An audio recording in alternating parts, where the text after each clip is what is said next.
ತಮ್ಮೆಲ್ಲರಿಗೂ ಅಕ್ಕಾ IAS ಅಕಾಡೆಮಿಯ the Hindu news paper editorial ಅನಾಲಿಸಿಸ್ಗೆ ಸ್ವಾಗತ. ಈ ದಿನ ನಾವು ಪ್ರಮುಖವಾಗಿ 4 ವಿಷಯಗಳ ಮೇಲೆ ಚರ್ಚೆ ನಡೆಸೋಣ. ಮೊದಲನೇದು ಇದರಲ್ಲಿ AERV ಅಂತ, ಇದೊಂದು ಮಿಲಿಟ್ರಿ ವೆಹಿಕಲ್ ಆಗಿದೆ.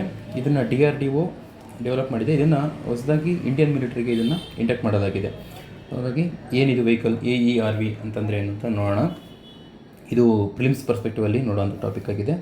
ಮತ್ತು ಎರಡನೇದು ಇಂಡಿಯಾ ರೀಜನಲ್ ಲೀಡರ್ ಆಗಿ ಇದು ಹೇಗೆ ಹೊರಹೊಮ್ತಾ ಇದೆ, ಪ್ರಸ್ತುತ ದಿನಮಾನಗಳಲ್ಲಿ ಆಗ್ತಿರತಕ್ಕಂತಹ ಬೆಳವಣಿಗೆ ಏನಿದೆ, ಚೈನಾ ಮತ್ತು ಅಮೇರಿಕಾ ಎರಡರ ನಡುವೆ ಸೌತ್ ಏಷ್ಯಾದಲ್ಲಿ ನಡೀತಾ ಇರ್ತಕ್ಕಂತಹ ಬೆಳವಣಿಗೆಗಳಲ್ಲಿ ಇಂಡಿಯಾ ಜಾಗತಿಕ ಮಟ್ಟದಲ್ಲಿ ರೀಜನಲ್ ಲೀಡರ್ ಆಗಿ ಹೇಗೆ ಪ್ರಾದೇಶಿಕ ನಾಯಕನಾಗಿ ಇದು ಹೊರಹೊಮ್ತಾ ಇದೆ ಅನ್ನೋದನ್ನು ನಾವು ಈ ಟಾಪಿಕಲ್ಲಿ ಡಿಸ್ಕಸ್ ಮಾಡೋಣ. ಹಾಗೆ ಮುಂದುವರೆದು ಎಲೆಕ್ಟ್ರಲ್ ರಿಫಾರ್ಮ್ಸ್ ಬಿಲ್ ಪ್ರಾಬ್ಲಮ್ಸ್, ಇದರಲ್ಲಿ ಇತ್ತೀಚೆಗೆ ಏನು ಆಧಾರ್ ಕಾರ್ಡ್ನ ಲಿಂಕ್ ಮಾಡೋಕ್ಕೆ ವೋಟರ್ ID ಜೊತೆ ಲಿಂಕ್ ಮಾಡುವಂತಹ ಮಸೂದೆ ಏನು ತಂದಿದ್ದಾರೆ, ಇದರಲ್ಲಿರ್ತಕ್ಕಂತಹ ಸಮಸ್ಯೆ ಬಗ್ಗೆ ಅಂದರೆ ಈ ಆರ್ಟಿಕಲಲ್ಲಿ ಕ್ರಿಟಿಸೈಸ್ ಮಾಡಿದ್ದಾರೆ. ಇದರಲ್ಲಿ ಏನೆಲ್ಲ ಲೋಪದೋಷಗಳಿದೆ ಅನ್ನೋದನ್ನು ಈ ಆರ್ಟಿಕಲಲ್ಲಿ ಚರ್ಚೆ ಮಾಡಿದ್ದಾರೆ. ಹಾಗೆ ಮುಂದುವರೆದು ನಾವು ಫಾರೆಸ್ಟ್ ರೈಟ್ಸ್ ಆ್ಯಕ್ಟ್, ಇದರಲ್ಲಿ 2006 ಈ 2006 ಬಂದಂತಹ ಕಾಯ್ದೆ ಇದುವರೆಗೂ ಈಗ ಸರಿಸುಮಾರು 15 ವರ್ಷ ಆಗಿದೆ. 2020 ನಾವು ಕನ್ಸಿಡರ್ ತಗೊಂಡ್ರೆ ಇದರಲ್ಲಿ ಎಲ್ಲಿವರೆಗೂ ಅಭಿವೃದ್ಧಿ ಆಗಿದೆ, ಇದರಲ್ಲಿರ್ತಕ್ಕಂಥ ಏನು ಸಮಸ್ಯೆಗಳೇನಾಗಿದೆ ಇದ್ರ ಬಗ್ಗೆ ಈ ಎಡಿಟೋರಿಯಲ್ಗಳಲ್ಲಿ ಚರ್ಚೆ ಮಾಡಿದ್ದಾರೆ. ನೋಡಿ, ಮೊದಲನೇ ವಿಷಯವಾಗಿ ನಾವು AERV ಆರ್ಮರ್ಡ್ ಎಂಜಿನಿಯರ್ ರೆಕೊನೈಸೆನ್ಸ್ ವೆಹಿಕಲ್ ಅಂತ, ಇದರಲ್ಲಿ ಇದು ದೇಶೀಯ ಉತ್ಪನ್ನ, ಇದೊಂದು ಇಂಡಿಜಿನಿಯಸ್ ಪ್ರಾಡಕ್ಟಾಗಿ ಇದನ್ನು ಮಾಡಿದ್ದಾರೆ. ಅಂದರೆ 90% ಆಫ್ ಏನು ಇದರಲ್ಲಿ ಯೂಸ್ ಮಾಡಿರುವಂತಹ ಮೆಟೀರಿಯಲ್ಸ್ ಏನಿದೆ ಅದೆಲ್ಲವೂ ಕೂಡ ಸ್ವದೇಶಿಯಾಗಿ ಅಭಿವೃದ್ಧಿಪಡಿಸಿರ್ತಕ್ಕಂಥದ್ದು. ಇದನ್ನು DRDO ಡಿಸೈನ್ ಆ್ಯಂಡ್ ಡೆವಲಪ್ ಮಾಡಿದೆ. ಅದ್ರ ಜೊತೆಗೆ ಇದು ಆರ್ಡಿನೆನ್ಸ್ ಫ್ಯಾಕ್ಟ್ರಿ ಡೆವಲಪ್ ಮಾಡಿದೆ. ಪ್ಲಸ್ ಇದ್ರ ಜೊತೆಗೆ BEL ಪೂನಾ ಯೂನಿಟು ಇದನ್ನು ಡೆವಲಪ್ ಮಾಡಿದೆ ಅಂಥದ್ದು. ಏನಿದ್ರ ವಿಶೇಷತೆ ಅಂತಂದರೆ ನಾವು ನೋಡ್ಬೋದು, ಕಳೆದ ವರ್ಷ ಇದನ್ನು ನಾವು ಸ್ವತಂತ್ರ ದಿನಾಚರಣೆ ಪೀರಿಯಡಲ್ಲಿ ಈ ವೆಹಿಕಲ್ ಇದು ಭಾಗವಹಿಸಿತ್ತು. ಆರ್ಮರ್ಡ್ ಎಂಜಿನಿಯರ್ ರೆಕೊನೈಸೆನ್ಸ್ ವೆಹಿಕಲ್ ಅಂದರೆ ಈ ರೆಕೊನೈನ್ಸ್ ಅನ್ನೋ ಪದ ಏನಿದೆ ಇದನ್ನು ನಾವು ಕನ್ನಡದಲ್ಲಿ ಏನು ಕರಿಬೋದು ಅಂದರೆ ಸ್ಥಳ ಪರಿಶೀಲನೆ. ಈಗ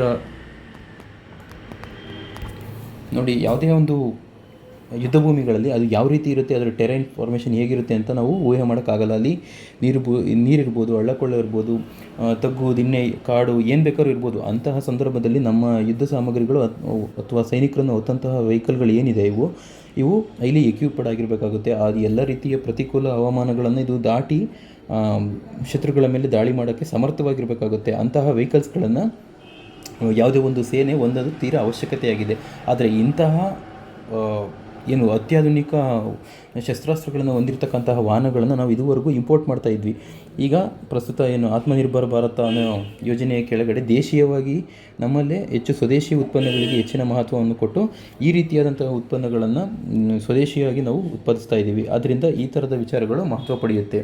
ಇದರಲ್ಲಿ ಈ ರೆಕೊನೈಸೆನ್ಸ್ ಇದರಲ್ಲಿ ಸ್ಥಳ ಪರಿಶೀಲನೆ ಏನು ಅಂತಂದರೆ ಯಾವ ಜಾಗದಲ್ಲಿರುತ್ತೆ, ಯಾವ ಜಾಗದಲ್ಲಿ ಇದು ಯುದ್ಧ ಮಾಡೋಕ್ಕೆ ಹೋಗಿರುತ್ತೆ, ಅದು ನೀರೊಳಗೂ ಇಳಿಯೋದಕ್ಕೂ ಇದು ಸಮರ್ಥವಾಗಿದೆ. ತಗ್ಗು ದಿಬ್ಬ ಯಾವುದೇ ರೀತಿಯ ಜಾಗಗಳನ್ನು ಇದು ಪೂರ್ತಿ ನೀರಲ್ಲೂ ಮುಳುಗಿ ಕೂಡ ಇದು ಸ್ಥಳ ಪರಿಶೀಲನೆ ಮಾಡುತ್ತೆ. ಅದರಲ್ಲಿರ್ತಕ್ಕಂಥ ಏನು ಸಾಯಿಲ್ ಡೆನ್ಸಿಟಿ ಇರ್ಬೋದು ಮತ್ತು ಮಾಯ್ಶ್ಚರ್ ಕಂಟೆಂಟು ಈ ಥರದ್ದನ್ನೆಲ್ಲ ಒಟ್ಟು ನೆಲದ ಬಗ್ಗೆಯೂ ಕೂಡ ಈ ವೆಹಿಕಲ್ ಏನು ಪೂರ್ತಿಯಾಗಿ ಸ್ಟಡಿ ಮಾಡಿ ಒಂದು ಹಿಂದ್ಗಡೆ ಇರ್ತಕ್ಕಂಥ ಏನು ಬ್ಯಾಚ್ ಬರ್ತಾ ಇರುತ್ತೆ, ಹಿಂದ್ಗಡೆ ಒಂದು ಮಿಲಿಟ್ರಿ ಟ್ರೂಪ್ ಬರ್ತಾ ಇರುತ್ತೆ, ಅವರಿಗೆ ಇದು ಮುನ್ನೆಚ್ಚರಿಕೆ ಕೊಡುತ್ತೆ. ಈ ಜಾಗದಲ್ಲಿ ಈ ಥರ ಇದೆ, ಈ ಜಾಗದಲ್ಲಿ ಈ ಥರ ತುಂಬ ಸ್ಯಾಂಡಿ ಆಗಿದೆ, ಇದು ತುಂಬ ಇದರಲ್ಲಿ ಡೆನ್ಸಿಟಿ ಇಲ್ಲ, ಇದರಲ್ಲಿ ಇದು ಮುಳುಗೋಗುತ್ತೆ, ನೆಲ ಸರಿ ಇಲ್ಲ, ಈ ಥರದ ಮಾಹಿತಿಗಳನ್ನು ಪೂರ್ಣವಾಗಿ ಈ ವೆಹಿಕಲ್ಲು ಕೊಡುತ್ತೆ. ಸೊ ಇದು ಆರ್ಮರ್ಡ್, ಇದು ಕೂಡ ಒಂದು ಆರ್ಮರ್ಡ್ ಜೊತೆ ಎಕ್ವಿಪ್ಡ್ ಆಗಿದೆ. ಇದು ಶಸ್ತ್ರಾಸ್ತ್ರಗಳನ್ನು ಇದು ಕೂಡ ಹೊಂದಿದೆ. ಒಟ್ಟಾರೆಯಾಗಿ ಇದು ಸ್ವದೇಶಿ ನಿರ್ಮಿತವಾದಂತಹ ಒಂದು ಮುಖ್ಯವಾದಂಥ ವೆಹಿಕಲ್ಲು. ಇದು DRDO ಡಿಸೈನ್ ಮಾಡಿದೆ. Ordinance factory plus Bharat electronics limited Poona, ಇದರಿಂದ ಇದ್ರ ಪೂರ್ತಿ ತಯಾರಿಕೆ ನಡೆದಿದೆ. ಹಾಗೆ ಇದು ಹಿಂದೆ ಇದ್ದಂತಹ BMP ಅನ್ನೋದು ಸೆಕೆಂಡ್ K ಅಂತ, ಇದೊಂದು ರಷ್ಯಾದ ಟ್ಯಾಂಕರ್, ಇದು ರಷ್ಯಾದ ಇನ್ಫಂಟ್ರಿ ಮಾಡೆಲ್. ಇದು ಅಂದರೆ ಶಸ್ತ್ರಾಸ್ತ್ರಗಳನ್ನು ಹೊಂದಿದ್ದಂತಹ ಇದರ ಹಿಂದಿನ ವರ್ಷನನ್ನು ಮಾಡೆಲ್ ಇದಕ್ಕೆ ಈಗ ಅಪ್ಗ್ರೇಡ್ ಮಾಡಿ ಇದನ್ನು ಈ BMPನ ಇದೊಂದು versatile model of the BMP ಅಂತ ಹೇಳ್ಬೋದು. AERV BMPಯ ವರ್ಸಟೈಲ್ ಮಾಡೆಲ್ ಆಗಿದೆ. ಸೊ ಹಾಗೆ ನಾವು ಮುಂದುವರೆದು as A regional leader not A victim of the circumstances, ಏನು ಭಾರತ ಪ್ರಸ್ತುತವಾಗಿ ಚೈನಾ ಅಮೇರಿಕಾ ಎರಡೂ ದೇಶಗಳ ನಡುವೆ ನಡೀತಾ ಇರ್ತಕ್ಕಂಥ ಸೌತ್ ಚೈನಾ ಪೆಸಿಫಿಕ್ಗೆ ಸಂಬಂಧಪಟ್ಟಿರುವಂಥದ್ದು ಅಥವಾ ಇಂಡಿಯನ್ ಓಷನ್ಗೆ ಸಂಬಂಧಪಟ್ಟಿರ್ತಕ್ಕಂಥ ಏನು ನಡೀತಾ ಇರತ್ತಂಥ ಘಟನಾವಳಿಗಳಿದ್ದಾವೆ, ಅದರಲ್ಲಿ ಪ್ರಮುಖವಾಗಿ ಭಾರತವನ್ನು ರೀಜನಲ್ ಲೀಡರಾಗಿ ಹೊರಹೊಮ್ಮಬೇಕು, ನಾಟ್ ವಿಕ್ಟಿಮ್. ಇದರಲ್ಲಿ ವಿಕ್ಟಿಮ್ ಆಗಿರಬಾರ್ದು ನಾವು. ಯಾವುದೇ ಆ ಸರ್ಕಮ್ಸ್ಟೆನ್ಸ್ ನಮಗೆ ಏನು ಬಂದಿರತಕ್ಕಂತಹ ಪರಿಸ್ಥಿತಿಗಳಿದ್ದಾವೆ, ಇದರಲ್ಲಿ ನಾವು ಈ ಸರ್ಕಮ್ಸ್ಟೆನ್ಸ್ಗೆ ನಾವು ವಿಕ್ಟಿಮ್ ಆಗಬಾರ್ದು, ನಾವು ಆ್ಯಸ್ ಎ ರೀಜನಲ್ ಲೀಡರಾಗಿ ಎಮರ್ಜ್ ಆಗಬೇಕು ಅನ್ನೋ ಒಂದು ಆರ್ಟಿಕಲು ಸುಹಾಸಿನಿ ಐದರ್ ಅನ್ನೋರು ಬರೆದಿರ್ತಕ್ಕಂಥ ಆರ್ಟಿಕಲು ನೋಡಿ. ಕಳೆದ ತಿಂಗಳು ಓಷನ್ ಕಾನ್ಫರೆನ್ಸಲ್ಲಿ ನಮ್ಮ ministry of external affairs Jaishankar ಅವರು ಮಾತಾಡ್ತಾ 2 ಪಾಯಿಂಟ್ಗಳನ್ನು ಅವರು ಉಲ್ಲೇಖ ಮಾಡಿದರು. ಮೊದಲನೇದಾಗಿ ಏನು ಇಂಡಿಯನ್ ಓಷನಲ್ಲಿ ನಡೀತಾ ಇರ್ತಕ್ಕಂತಹ ಬೆಳವಣಿಗೆಗಳು ಏನು ನಡೀತಾ ಇದೆ ಅನ್ನೋದನ್ನು ಅವರು 2 ಪಾಯಿಂಟಲ್ಲಿ ಹೇಳಿದರು. ಒಂದು, ಪವರ್ ಪ್ರೊಜೆಕ್ಷನ್, ಯಾರ ಕಡೆಯಿಂದ ಪವರ್ ಪ್ರೊಜೆಕ್ಷನ್ ಆಗ್ತಾ ಇದೆ ಅಂತಂದರೆ ಅಮೇರಿಕಾದಿಂದ ಆಗ್ತಾ ಇರತಕ್ಕಂಥದ್ದು. ಹಾಗೆ ಇನ್ನೊಂದು, ರೈಸ್ ಆಫ್ ಚೈನಾ ಅತಿಯಾಗಿ ತನ್ನ ಪವರ್ನ ಜಾಸ್ತಿ ಮಾಡ್ತಾ ಇರ್ತಕ್ಕಂಥದ್ದು, ಬಾರ್ಡರ್ ಡಿಸ್ಪ್ಯೂಟ್ಗಳನ್ನ ಕ್ರಿಯೇಟ್ ಮಾಡ್ತಾ ಇರ್ತಕ್ಕಂಥದ್ದು. ಇದು rise of China. South China ಸೀನಲ್ಲಿ ಆದರೂ ತೈವಾನ್ ಬೇರೆ ದೇಶಗಳ ಜೊತೆ ಅದು ಮತ್ತೆ ಬಾರ್ಡರ್ ಡಿಸ್ಪ್ಯೂಟ್ನ ಕ್ರಿಯೇಟ್ ಮಾಡ್ತಾ ಇದೆ. ಹಾಗೆ ಪವರ್ ಪ್ರೊಜೆಕ್ಷನ್ ಬೈ US ನೋಡಿ. ಕಳೆದ ಅಮೇರಿಕಾ ಮತ್ತು ತಾಲಿಬಾನ್ ನಡುವೆ ಒಪ್ಪಂದ ಆಗಿದ್ದು ದೋಹಾದಲ್ಲಿ. ಅದಾದ ನಂತರ ಅಮೇರಿಕಾ ದೋಹಾ ಒಪ್ಪಂದಕ್ಕೆ ತಾಲಿಬಾನನ್ನು ಕರೆದಾಗ ತಾಲಿಬಾನ್ ಮೇಲೆ ಅದು ಕೆಲವು ಪ್ರೀರಿಕ್ವಸೈಟ್ ಅದು ಹೇಳಲಿಲ್ಲ. ನಾವು ಯಾವ ರೀತಿ ಮುಂದೆ ಇರಬೇಕು, ನೀವು ಸೀಸ್ ಫೈರ್ನ ಮಾಡಬೇಕು, ಈ ಅಗ್ರಿಮೆಂಟಿಗೆ ಸೈನ್ ಆದ ನಂತರ, ಶಾಂತಿ ಒಪ್ಪಂದ ಆದ ನಂತರ ನೀವು ಅಲ್ಲಿ ಯಾವ ರೀತಿ ಇರ್ತೀರಾ, ಅಥವಾ ಬೇರೆ ದೇಶದ ನಾಗರಿಕರಿಗೆ ನೀವು ತೊಂದರೆ ಕೊಡಬಾರ್ದು, ನೀವು ಫೈರ್ ಸೀಸ್ ಮಾಡಬೇಕು ಅನ್ನೋದನ್ನು ನಾವು ಮುಂಚೆ ಅವ್ರ ಮೇಲೆ ಕಂಡೀಷನ್ ಆಗಿ ಏರಲಿಲ್ಲ. ಡೈರೆಕ್ಟಾಗಿ ಅವರು ನೀವು ಶಾಂತಿ ಒಪ್ಪಂದ ಮಾಡ್ಕೊತಿದ್ದೀವಿ, ನಾವು ಬಿಟ್ಟೋಗ್ತೀವಿ, ನೀವು ಆಡಳಿತ ಮಾಡಿ ಅಂತೇಳಿ ದೋಹಾ ಅಗ್ರಿಮೆಂಟಲ್ಲಿ ಅವರು ಸೈನ್ ಹಾಕ್ಸ್ಕೊಂಡ್ರು. ಇದಾದ ನಂತರ ಅಮೇರಿಕಾ ಅಲ್ಲಿಂದ ಜಾಗ ಖಾಲಿ ಮಾಡಿದ ನಂತರ ತಾಲಿಬಾನ್ ಸಂಪೂರ್ಣವಾಗಿ ಆಫ್ಘಾನಿಸ್ತಾನದ ಮೇಲೆ ನಿಯಂತ್ರಣ ತಗೊಂತು. ಅದಾದಮೇಲೆ ಕಂಟಿನ್ಯೂಸ್ ಆಗಿ ಅಮರುಲ್ಲಾ ಸಾಲೆ ಇವರೆಲ್ಲ ಅದರ ತಾಲಿಬಾನ್ ವಿರುದ್ಧ ಸರಿಸುಮಾರು 1 ತಿಂಗಳ ಕಾಲ ಯುದ್ಧಗಳನ್ನು ನಡೆಸಿದರು. ಅಲ್ಲಿರೋ ನಾಗರಿಕರು ಓಡೋಗೋಂಥ ಪರಿಸ್ಥಿತಿನ ನಾವು ಹಲವಾರು ದಿನಪತ್ರಿಕೆಗಳಲ್ಲೂ ಮಾಧ್ಯಮಗಳಲ್ಲೂ ಗಮನಿಸಿದ್ವಿ. ಇದಾದ ನಂತರ ಭಾರತ ಈ ಪರಿಸ್ಥಿತಿಗೆ ಮತ್ತೆ ಈಗ ತಾಲಿಬಾನ್ ಮರು ಅಧಿಕಾರಕ್ಕೆ ಬಂದ ನಂತರ ಪಾಕಿಸ್ತಾನ ಅದರ ಜೊತೆ ಕೈ ಜೋಡಿಸ್ತಾ ಇದೆ. ಮತ್ತು ನಾವು ತಾಲಿಬಾನನ್ನು ಇದುವರೆಗೂ ಕೂಡ ಅಫಿಷಿಯಲಾಗಿ ನಾವು ರೆಕಗ್ನೈಸ್ ಮಾಡ್ತೀವಿ ಅಂತ ಹೇಳಿಲ್ಲ ಎಲ್ಲೂ ಕೂಡ. ಆದರೆ ಬೇರೆ ದೇಶಗಳು ಪಾಕಿಸ್ತಾನ ಈ ತಾಲಿಬಾನನ್ನು ನಾವು ಅಧಿಕೃತವಾಗಿ ಅವರ ಅಸ್ತಿತ್ವವನ್ನು, ಅವರ ನಾಯಕತ್ವವನ್ನು ಆಫ್ಘಾನಿಸ್ತಾನದಲ್ಲಿ ಆಡಳಿತಕ್ಕೆ ನಡೆಸುವುದನ್ನು ನಾವು ಒಪ್ಕೊಳ್ತೀವಿ ಅಂತೇಳಿ ಪಾಕಿಸ್ತಾನ ಇದನ್ನು ಜಗಜ್ಜಾಹೀರಾಗಿ ಹೇಳಿದೆ. ಹಾಗಾಗಿ ಇಂತಹ ಪರಿಸ್ಥಿತಿಯಲ್ಲಿ ಒಂದು ಕಡೆ ಪಾಕಿಸ್ತಾನಕ್ಕೆ ಸಪೋರ್ಟ್ ಮಾಡೋಂತಹ ತಾಲಿಬಾನ್, ಈ ಥರದ ಪರಿಸ್ಥಿತಿಯಲ್ಲಿ ಮತ್ತು ಭಾರತ ಚೈನಾದ ಜೊತೆ ಆಲ್ರೆಡಿ ನಾವು ರೈವಲರಿಯನ್ನು ಹೊಂದಿದ್ದೀವಿ, ಬಾರ್ಡರ್ ಡಿಸ್ಪ್ಯೂಟ್ಗಳೆಲ್ಲ ಇಲ್ಲಿ ನಡೀತಾ ಇದೆ. ಹಾಗಾಗಿ ಇಂತಹ ಸಂದರ್ಭದಲ್ಲಿ ಆ್ಯಸ್ ಎ ರೀಜನಲ್ ಲೀಡರ್ ಆಗಿ ಭಾರತ ಎಮರ್ಜ್ ಆಗುವಂಥದ್ದು ನಿಜವಾಗ್ಲೂ ಒಂದು ಚಾಲೆಂಜಿಂಗ್ ಟಾಸ್ಕ್ ಆಗಿದೆ. ಅದರಲ್ಲಿ ಭಾರತ ಇಂತಹ ಬೆಳವಣಿಗೆಗಳಲ್ಲಿ ಈ ಆರ್ಟಿಕಲಲ್ಲಿ ಹೇಳಿರೋ ಪ್ರಕಾರ ಫೇಲ್ಯೂರ್ನ ಮೊದಲು ಭಾರತ ಗುರುತಿಸೋದನ್ನು ಇಲ್ಲಿ ಫೇಲ್ಯೂರ್ ಆಯಿತು ಅಥವಾ ಮುಂದೆ ಆಗ್ಬರ್ತಕ್ಕಂತಹ ಫೇಲ್ಯೂರ್ಗಳನ್ನು ಇದು ಗುರುತಿಸೋದಲ್ಲಿ ಇದು ಸಮಸ್ಯೆ ಉಂಟು.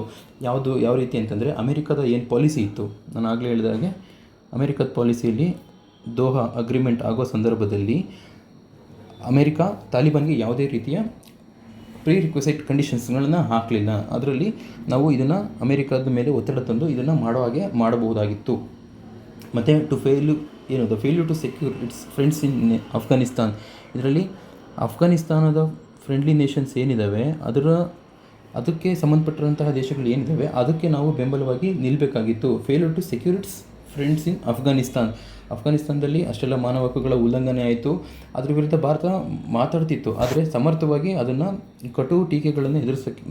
ಕಟುವಾದ ಮಾತುಗಳಲ್ಲಿ ಇದನ್ನು ವಿರೋಧಿಸಲಿಲ್ಲ ಹೆಚ್ಚಾಗಿ. ಮತ್ತು ಭಾರತ ಈ ತಾಲಿಬಾನ್ಗಳಿಂದ ಅಫ್ಘಾನಿಸ್ತಾನದ ಮಿಲಿಟರಿ ಪಡೆಗಳಿಗೆ ಅಥವಾ ಪೊಲೀಸ್ ಪಡೆಗಳಿಗೆ ಭಾರತ ಟ್ರೈನಿಂಗ್ನ ಕೊಡ್ತಾ ಇತ್ತು. ಹಾಗಾಗಿ ಆ ಥರದ ವುಮೆನ್ ಆ್ಯಕ್ಟಿವಿಸ್ಟ್ ಇರ್ಬೋದು, ಮತ್ತು ಅಲ್ಲಿರೋ ಡಿಫೆನ್ಸ್ ಆ್ಯಂಡ್ ಸೆಕ್ಯೂರಿಟಿ ಫೋರ್ಸಸ್ಗೆ ಮತ್ತು ನ್ಯಾಷನಲ್ ಡೈರೆಕ್ಟರೇಟ್ ಆಫ್ ಸೆಕ್ಯೂರಿಟಿ ಈ ಥರದ ಟ್ರೂಪ್ಗಳಿಗೆ ಭಾರತ ಟ್ರೈನಿಂಗ್ನ ಕೊಟ್ಟಿತ್ತು. ಹಾಗಾಗಿ ಅವರಿಗೆಲ್ಲರಿಗೂ ಈ ತಾಲಿಬಾನ್ ಅಲ್ಲಿ ಅಫ್ಘಾನಿಸ್ತಾನನ ಪೂರ್ತಿಯಾಗಿ ಕ್ಯಾಪ್ಚರ್ ಮಾಡಿದಂಥ ಅವರಿಗೆ ರಕ್ಷಣೆ ಕೊಡುವಂತಹ ಜವಾಬ್ದಾರಿ ಕೂಡ ಭಾರತದ ಮೇಲೇ ಉಳ್ಕೊಳ್ತು. ಈ ರೀತಿಯ ಜವಾಬ್ದಾರಿ ಭಾರತದ ಮೇಲೇ ಉಳಿತು. ಇದು ತಾಲಿಬಾನ್ ಕೆಂಗಣಿಗೂ ಕೂಡ ಗುರಿಯಾಯಿತು. ಅದಾದ ನಂತರ ನಾವು ಚೈನಾ ಫ್ಯಾಕ್ಟರ್ಸ್ನ ಇಲ್ಲಿ ಗಮನಿಸೋದಾದರೆ ಚೈನಾ ಏನೇನು ಮಾಡುತ್ತೆ, ಅದರಿಂದ ನಾವು ಸಮಸ್ಯೆ ಏನು ಎದುರಿಸ್ತಾ ಇದ್ದೀವಿ ಅಂತಂದರೆ ಚೈನಾದ ಅಗ್ರೆಷನ್ ಪಾಲಿಸಿ ಏನಿದೆ ಅದು ಡೈರೆಕ್ಟಾಗಿ ಬಾರ್ಡರ್ ಡಿಸ್ಪ್ಯೂಟ್ಗೆ ಕಾರಣ ಆಗಿದೆ. ಚುಂಬಿ ವ್ಯಾಲಿ ಈ ಥರದ ಕಡೆಯಲ್ಲಿ ಮತ್ತು ಅದು ರೀಕ್ಲೈಮ್ ಮಾಡ್ತಾ ಇದೆ. ನನ್ನ ನೂರಾರು ವರ್ಷಗಳ ಹಿಂದೆ ಚೈನಾನ ಆಳಿದಂತಹ ರಾಜರು ಯಾರಿದ್ರು, ಮಂಗೋಲಿಯಾ ಆ ಕಡೆ ಭಾಗಗಳನ್ನು ಅಥವಾ ಭಾರತದ ಅರುಣಾಚಲ ಪ್ರದೇಶಗಳನ್ನು, ತೈವಾನು, ಈ ರೀತಿಯಾಗಿ ಐತಿಹಾಸಿಕವಾಗಿ ಆ ಚೈನಾ ರಾಜರು ಅಂದಿನ ಕಾಲದಲ್ಲಿ ಏನು ಆಡಳಿತ ನಡೆಸಿದ್ರು ಆ ಭೂಪ್ರದೇಶಗಳನ್ನು ಈಗ ಹೊಸದಾಗಿ ಅದು ನನಗೆ ಸೇರಿದ್ದು, ಯಾವತ್ತೋ ನಡೆದಿರೋ ಯುದ್ಧದಲ್ಲಿ ನನಗೆ ಸಿಕ್ಕಿದಂತಹ ಜಾಗಗಳನ್ನು ನಾನು ವಾಪಸ್ ಪಡಿತೀನಿ ಅನ್ನೋ ಒಂದು ಹೊಸ ಸಿದ್ಧಾಂತವನ್ನು ಅದು ಜಗತ್ತಿನ ಮುಂದೆ ಇಡ್ತಾ ಇದೆ. ಅದು ಮತ್ತೆ ರೀಕ್ಲೈಮ್ ಮಾಡ್ತಾ ಇದೆ ಟೆರಿಟರಿನ. ಅದು ಯಾವತ್ತೋ ಕಳ್ಕೊಂಡಿರೋದನ್ನು ಇವತ್ತು ಮತ್ತೆ ರೀಕ್ಲೈಮ್ ಮಾಡೋಕ್ಕೆ ಹೋಗ್ತಾ ಇದೆ. ಅದರಲ್ಲಿ ಸೌತ್ ಚೈನಾ ಕೂಡ ಈ ಡಿಸ್ಪ್ಯೂಟಲ್ಲಿ ಸಿಗಾಕೊಂಡಿದೆ. ಅದಾದ ನಂತರ ನೆಕ್ಸ್ಟು ಟಿಬೇಟ್ ಕೂಡ ಇದೆ. ಟಿಬೇಟು ಭಾರತಕ್ಕೆ ತುಂಬ ಹತ್ತಿರವಾಗಿರ್ತಕ್ಕಂಥದ್ದು. ಟಿಬೇಟು ಚೈನಾಕ್ಕೂ ಭಾರತಕ್ಕೂ ಒಂದು ಬಫರ್ ಝೋನ್ ಆಗಿ ಆ್ಯಕ್ಟ್ ಮಾಡತಕ್ಕಂಥದ್ದು. ಹಾಗಾಗಿ ಈ ಟಿಬೇಟ್ ಸುತ್ತಮುತ್ತ ಅಥವಾ ಏನು ನಮ್ಮ ಇಂಡಿಯಾ ಬಾರ್ಡರ್ಸ್ಗಳಿದ್ದಾವೆ, ಈ ಬಾರ್ಡರ್ ಜಾಗದಲ್ಲಿ ನಾವು ಡೆವಲಪ್ ಮಾಡ್ತಿರೋಂಥ ಇನ್ಫ್ರಾಸ್ಟ್ರಕ್ಚರ್ಸ್ ಏನಿದೆ, ಬ್ರಿಡ್ಜು, ರೋಡು, ಈ ಥರದ್ದಕ್ಕೆ ಈ ಚೈನಾ ತೊಂದರೆ ಮಾಡ್ತಾ ಇದೆ. ಯಾಕೆಂದರೆ ಅಲ್ಲಿಗೆ ಬೇಗ ನಮಗೆ ಆ್ಯಕ್ಸೆಸ್ ಸಿಗೋದ್ರಿಂದ ನಾವು ಮಿಲಿಟ್ರಿನ ಬೇಗ ಸಾಗಿಸೋದ್ರ ಮೂಲಕ ನಾವು ಮುಂದೆ ಆಗೋಂತಹ ದೊಡ್ಡ ಯುದ್ಧ ಪರಿಣಾಮಗಳನ್ನು ನಾವು ಕಂಟ್ರೋಲ್ ಮಾಡ್ಬೋದು, ಚೈನಾವನ್ನು ನಾವು ನಿಯಂತ್ರಿಸ್ಬೋದು ಅನ್ನೋದು ಭಾರತದ ಉದ್ದೇಶ. ಇದಕ್ಕೆ ಅಡ್ಡಗಾಲಾಗಿ ಚೈನಾ ಈ ರೀತಿ ಬಾರ್ಡರ್ಗಳಲ್ಲಿ ಡೆವಲಪ್ಮೆಂಟ್ ಮಾಡಬಾರ್ದು, ಇದು ನಮ್ಮದು ಅನ್ನೋದನ್ನು ಕ್ಲೈಮ್ ಮಾಡ್ತಾ ಇದೆ. ಮತ್ತು ಏನು ಕಳೆದ ವರ್ಷ ಹೋಮ್ ಮಿನಿಸ್ಟ್ರಿ ಒಂದು ಸ್ಟೇಟ್ಮೆಂಟ್ ಕೊಟ್ಟರು. ಅದರಲ್ಲಿ ಪಿ ಒ ಕೆ ಕಾಶ್ಮೀರದ್ದು ನಮ್ಮದಿದು ಪಾಕ್ ಅಕ್ವೈರ್ಡ್ ಕಾಶ್ಮೀರ ಏನಿದೆ ಇದನ್ನು ನಾವು ವಾಪಸ್ ತಗೊತೀವಿ, ಮತ್ತು ಅಕ್ಷಯ್ ಚೈನ್ ಇದು ಚೈನಾ ಕಂಟ್ರೋಲ್ ಇರತಕ್ಕಂಥದ್ದು, ಇದನ್ನು ಕೂಡ ನಾವು ವಾಪಸ್ಸು ಪಡಿತೀವಿ ಅಂತ ಒಂದು ಹೇಳಿಕೆ ಕೊಟ್ಟಿದ್ದಾರೆ. ಇದಾದ ನಂತರ ಅದು ಇನ್ನೂ ಅಗ್ರೆಸಿವ್ ಆಗಿ ಬಾರ್ಡರ್ ಡಿಸ್ಪ್ಯೂಟ್ಗಳನ್ನು ಅದು ಹೆಚ್ಚಾಗಿ ಕಾಲು ಕೆರ್ಕೊಂಡು ಭಾರತದ ಜೊತೆ ಇದು ಜಗಳ ಮಾಡ್ತಾ ಇದೆ, ಡಿಸ್ಪ್ಯೂಟ್ನ ಕ್ರಿಯೇಟ್ ಮಾಡ್ತಾ ಇದೆ. ಸೊ ಹಾಗಾಗಿ ಇಷ್ಟೆಲ್ಲ ನಡುವೆ ಇದು ಚೈನಾದ ಇದಾದ್ರೆ ಭಾರತ ಇಂಥ ಪರಿಸ್ಥಿತಿಯಲ್ಲಿ ಏನು ಮಾಡಿದೆ, ಈ ಕೋವಿಡ್ ಟೈಮಲ್ಲೂ ಕೂಡ ಭಾರತ ತನ್ನ ನೆರೆಹೊರೆಯ ದೇಶಗಳೊಂದಿಗೆ ಚೆನ್ನಾಗೇ ಇದೆ. ಆದರೆ ಕೋವಿಡ್-19 ಇಂಥ ಸಂಕಷ್ಟದ ಸಂದರ್ಭದಲ್ಲಿ ಬೇರೆ ದೇಶಗಳು, ಸುತ್ತಮುತ್ತ ಇರ್ತಕ್ಕಂಥ ಚಿಕ್ಕ ಪುಟ್ಟ ರಾಷ್ಟ್ರಗಳು, ಮಾಲ್ಡೀವ್ಸ್ ಆಗಿರ್ಬೋದು, ಶ್ರೀಲಂಕಾ, ನೇಪಾಳ, ಭೂತಾನ್, ಈ ರೀತಿಯ ದೇಶಗಳು ನಮಗೆ ವ್ಯಾಕ್ಸಿನ್ನ ಕೊಡಿ ಅಂತೇಳಿ ಭಾರತದ ಮುಂದೆ ಡಿಮ್ಯಾಂಡ್ ಇಟ್ಟರು, ವ್ಯಾಕ್ಸಿನ್ ಡಿಮ್ಯಾಂಡ್ ಮಾಡಿದ್ರು. ಆದರೆ ಭಾರತ ಕೊಡ್ತೀನಿ ಅಂತ ಹೇಳಿತ್ತು, ಆದರೆ ಅದು ಪ್ರಾಮಿಸ್ನ ಫುಲ್ಫಿಲ್ ಮಾಡೋಕ್ಕಾಗಲಿಲ್ಲ. ಯಾಕೆಂದರೆ ಇಂಟರ್ನಲ್ ಆಗಿ ನಮ್ಮಲ್ಲೇ ಜಾಸ್ತಿ ಡಿಮ್ಯಾಂಡ್ ಇದ್ದಿದ್ದರಿಂದ ಆ ಹೊರಗಡೆ ದೇಶಗಳಿಗೆ ಕೊಟ್ಟಂತಹ ಮಾತುಗಳನ್ನು ಭಾರತ ಉಳಿಸ್ಕೊಳೋಕ್ಕೆ ಆಗಲಿಲ್ಲ. ಇದೊಂದು ಈ ಲೀಡರ್ಶಿಪ್ ಕ್ವಾಲಿಟಿಲಿ ಇದೊಂದು ಕೊಟ್ಟ ಮಾತನ್ನು ಉಳಿಸ್ಕೊಳ್ಳೋಕ್ಕಾಗದೇ ಇರೋದಂಥದ್ದು ಒಂದು ನೆಗೆಟಿವ್ ಆಗುತ್ತೆ. ಹಾಗಾಗಿ ಈ ರೀತಿಯ ದೇಶಗಳು ಇನ್ನು ಚೈನಾ ಏನು ಕೊಡ್ತು ಸೈನೋ ವ್ಯಾಕ್ಸಿನ್, ಇದನ್ನು ಅದ್ರ ಕಡೆಗೆ ಇವು ಒಲವನ್ನು ವ್ಯಕ್ತಪಡಿಸಿದ್ವು. ಹಾಗಾಗಿ ಭಾರತ ತನ್ನ ಸುತ್ತಮುತ್ತ ಇರೋಂತಹ ದೇಶಗಳ ಒಂದು ನಾಯಕತ್ವವನ್ನು ವಹಿಸುವಂಥ ಒಂದು ಸಂದರ್ಭನ, ಒಂದು ಅವಕಾಶವನ್ನು ಇದು ನಿಧಾನಕ್ಕೆ ಕಳ್ಕೊಳ್ತಾ ಇದೆ. ಆದರೆ ಕಳ್ಕೊಳ್ಳೋ ನಡುವೆ ಅಲ್ಲಲ್ಲಿ ಸಂಬಂಧಗಳಲ್ಲಿ ಸಡಿಲ ಆಗ್ತಿರೋದಕ್ಕೆ ಇದು ಕೂಡ ಒಂದು ಉದಾಹರಣೆ ಆಗುತ್ತೆ.